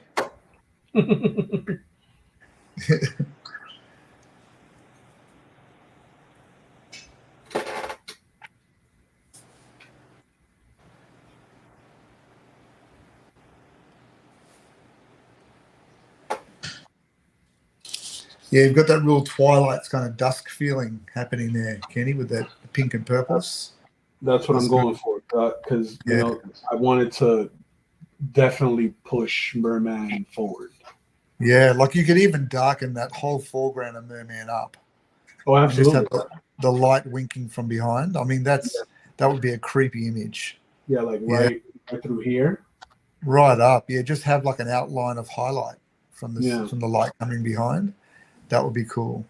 Because I mean, the He-Man universe has those funky sunsets and skies. Like, we got the bizarre, you know, multiple suns and weird sort of rock formations. It's very cool. Lends itself to it, yeah. Yeah. Let's get some of these. Do I need a darker blue? I think I might need a darker blue. Let's see. Let's wake this blue up. So we are we're over the 3-hour mark now. We're at 3 hour 15. So we're probably going to have to wrap it up pretty soon for this week. Yeah. So that's my fault, ladies and gentlemen. Again, I apologize. Not at all, man. Not at all. We're still doing it. Again, I apologize. Right? It is not typical of me to be tardy for the party. Such a delicate genius. I don't know. It is not like me to be tardy to the party, right? but yeah. So what I think is I'm gonna drop in some of this shadow, right? And I think we can call it after that, right? Yeah, sounds good. And I do want to say thank you to everyone who joined us today. We had a lot of people out, which is great. Absolutely. Again, it's been lovely, and everybody happy New Year to everybody that dropped in tonight. You know, everyone here stateside, everyone down under. You know, it's you know, very encouraging to see so many people kind of pop in and ask questions, and you know, because this is what it's about, right? Asking questions, you know, removing the mystique of anything that's that you may encounter as difficult in these live streams. That, you know, honestly, I'm discovering a little bit about myself. I'm discovering new things as I go. You know, that the process of art and painting is one of problem solving on the fly. It is, yes. So, you know, we encourage you guys to paint and draw along with us, and like Will mentioned, you know, posting on the Artists of the Universe page on Facebook. Do it. That's what it's for. Yes, indeed. So here, drop some more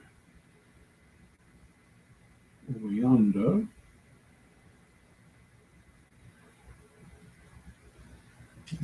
Be mindful of the shape language.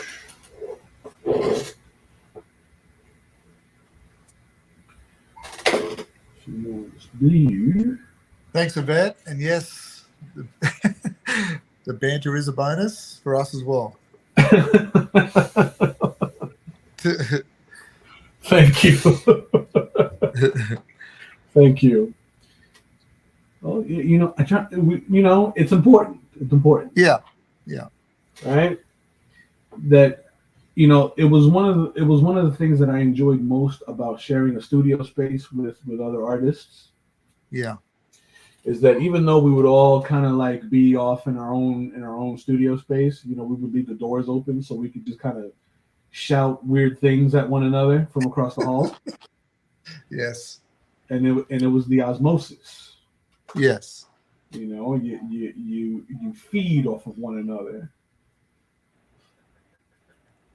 That you guys will see it in every stream. I'll ask Will questions about his process, and I'll try to, you know, incorporate something that he's done into what I'm doing, and vice versa. And you know, vice versa. Yeah. The osmosis is important for growth. And we kind of hit our run with the last live streams we used to do too. I mean, this is just a continuation of that, I suppose, isn't it? Yes. This might be a little dark, but it's okay. Not bad. Not bad.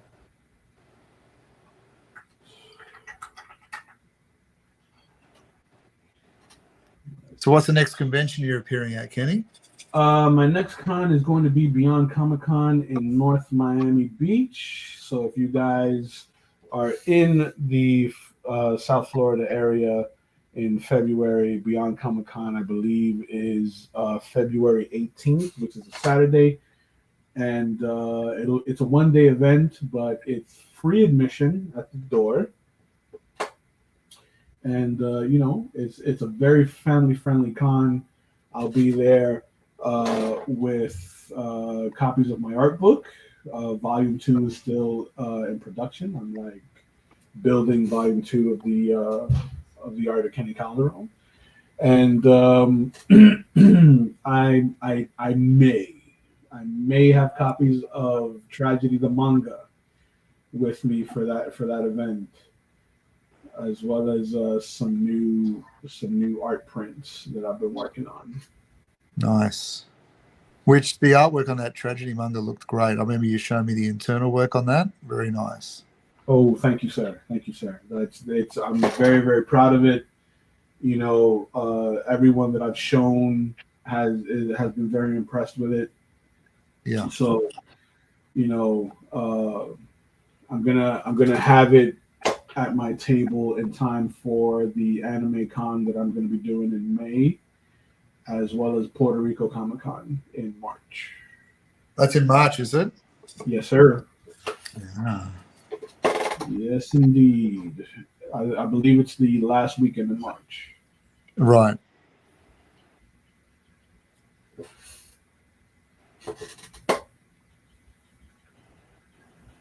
And yourself, Will? What do you got lined up? What am I doing? Did you say? Yeah.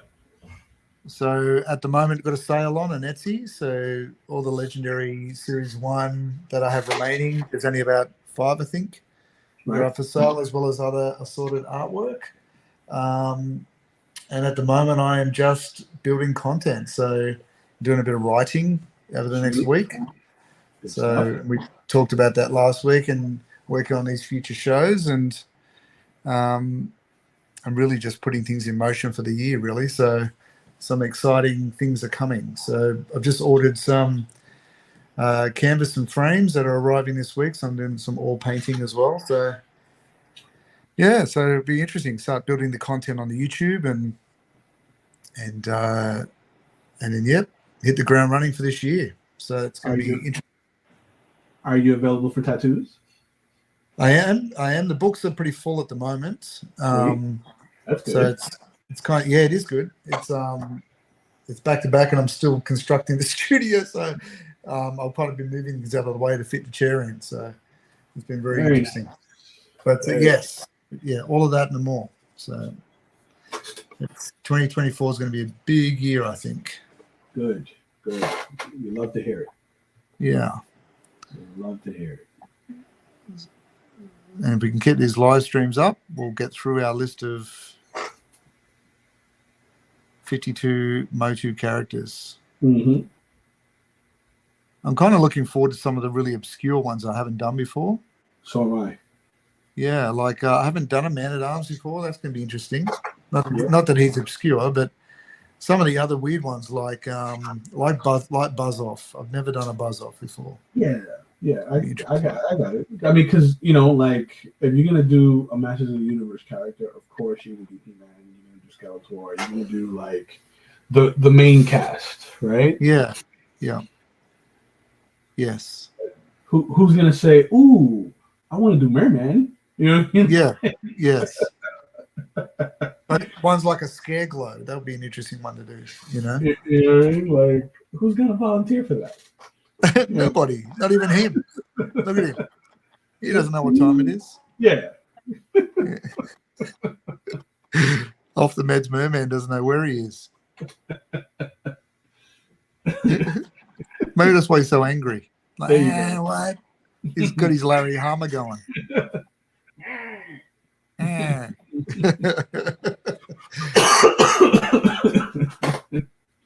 Snout spout, absolutely, Andrew. There you go.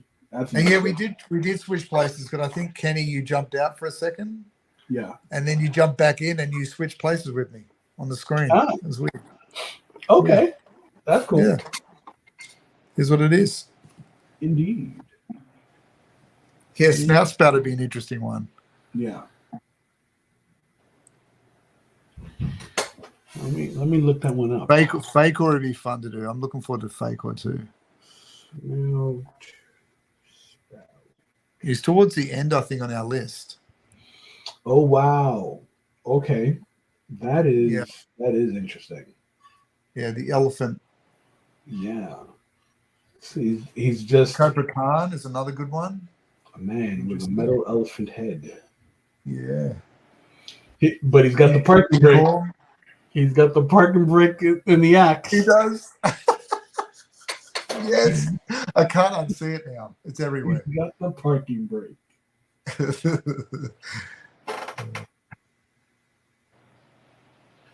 That's going to be fun. So there's a lot of these that are super obscure.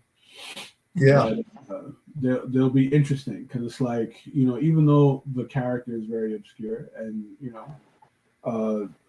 again, speaking for myself, I've not drawn many of the MOTU characters. Like it'll put me in a state where I have to figure out how I'm gonna make this really silly looking character look cool, look convincing. Right? Yeah, like really feel like a threat and not like a kid you want to make fun of in the playground. Yeah. you know what I mean? Or both. Yeah, or both. Like that's been my objective with everyone up to this point. I mean, yes.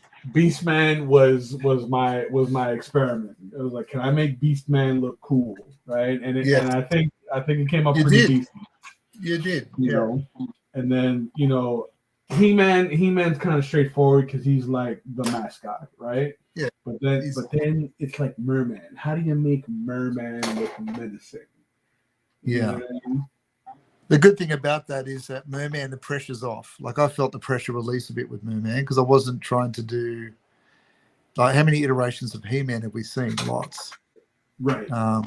But Merman, I thought I could do a Merman. There's no stress with that. Yeah. You know. And he's such a goofy looking dude. Like, if mine looks goofy, then I've just followed the product. There you go.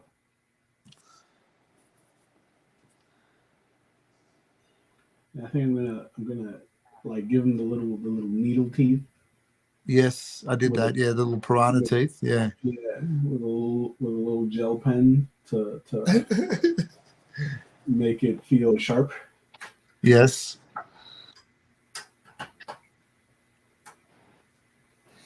Let's get a bit of blues. Mechanic, Andrew says. Mechanic. There we go. Yes, he did have limited uses in battle. I think probably compromised himself many times.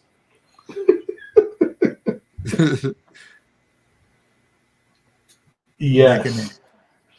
And he had those crazy ass goggles as well. Yeah. Like he was in part of the Jabberjaws gang or something, and then he's out there fighting on the battlefield. Like, what are you doing, dude? Yeah, it's like, that there's nothing practical about Mechanic. No. And he had that odd shaped helmet too. Yeah. Like it was an angular, wasn't it? An angular helmet. Yeah. It's like, Mechanic, can you see where the enemy is coming from? Good. Now go home. You're done. Okay, There's nothing else you can do. But he had a cool mace. Remember his big mace? It was like he did have a cool mace. With no park brake. Indeed. It was like an obelisk. His mace was like an obelisk. Like a giant kaleidoscope. Apocalyptic baseball bat. Yes. I love how Andrew was so like delicate with it. Like, seemed to have limited use in battle. We just rip into him. Like, there's no tore him apart. Yeah, it's like I do love how diplomatic Andrew was. Poor Mechanic. Hey, go home. Oh, Mick. Go home. You can see the battle from your front yard anyway. Go home. Go home and take your neck with you. Neck. Don't take your neck with you. Get your neck out of here.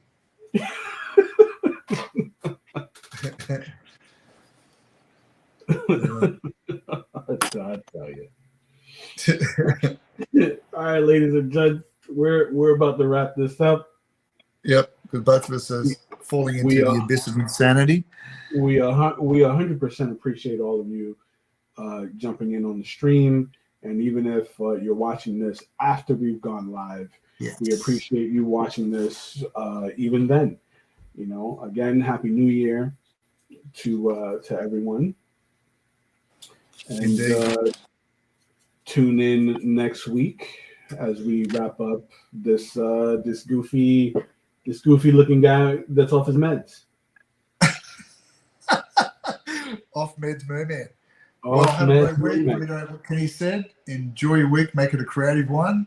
If you want to join us next time, you've got a little bit of catch up to do, or you can pre-plan for Man at Arms, which will be the challenge after this one. We will see you then. Have a good week. Have a good one, guys. Bye-bye.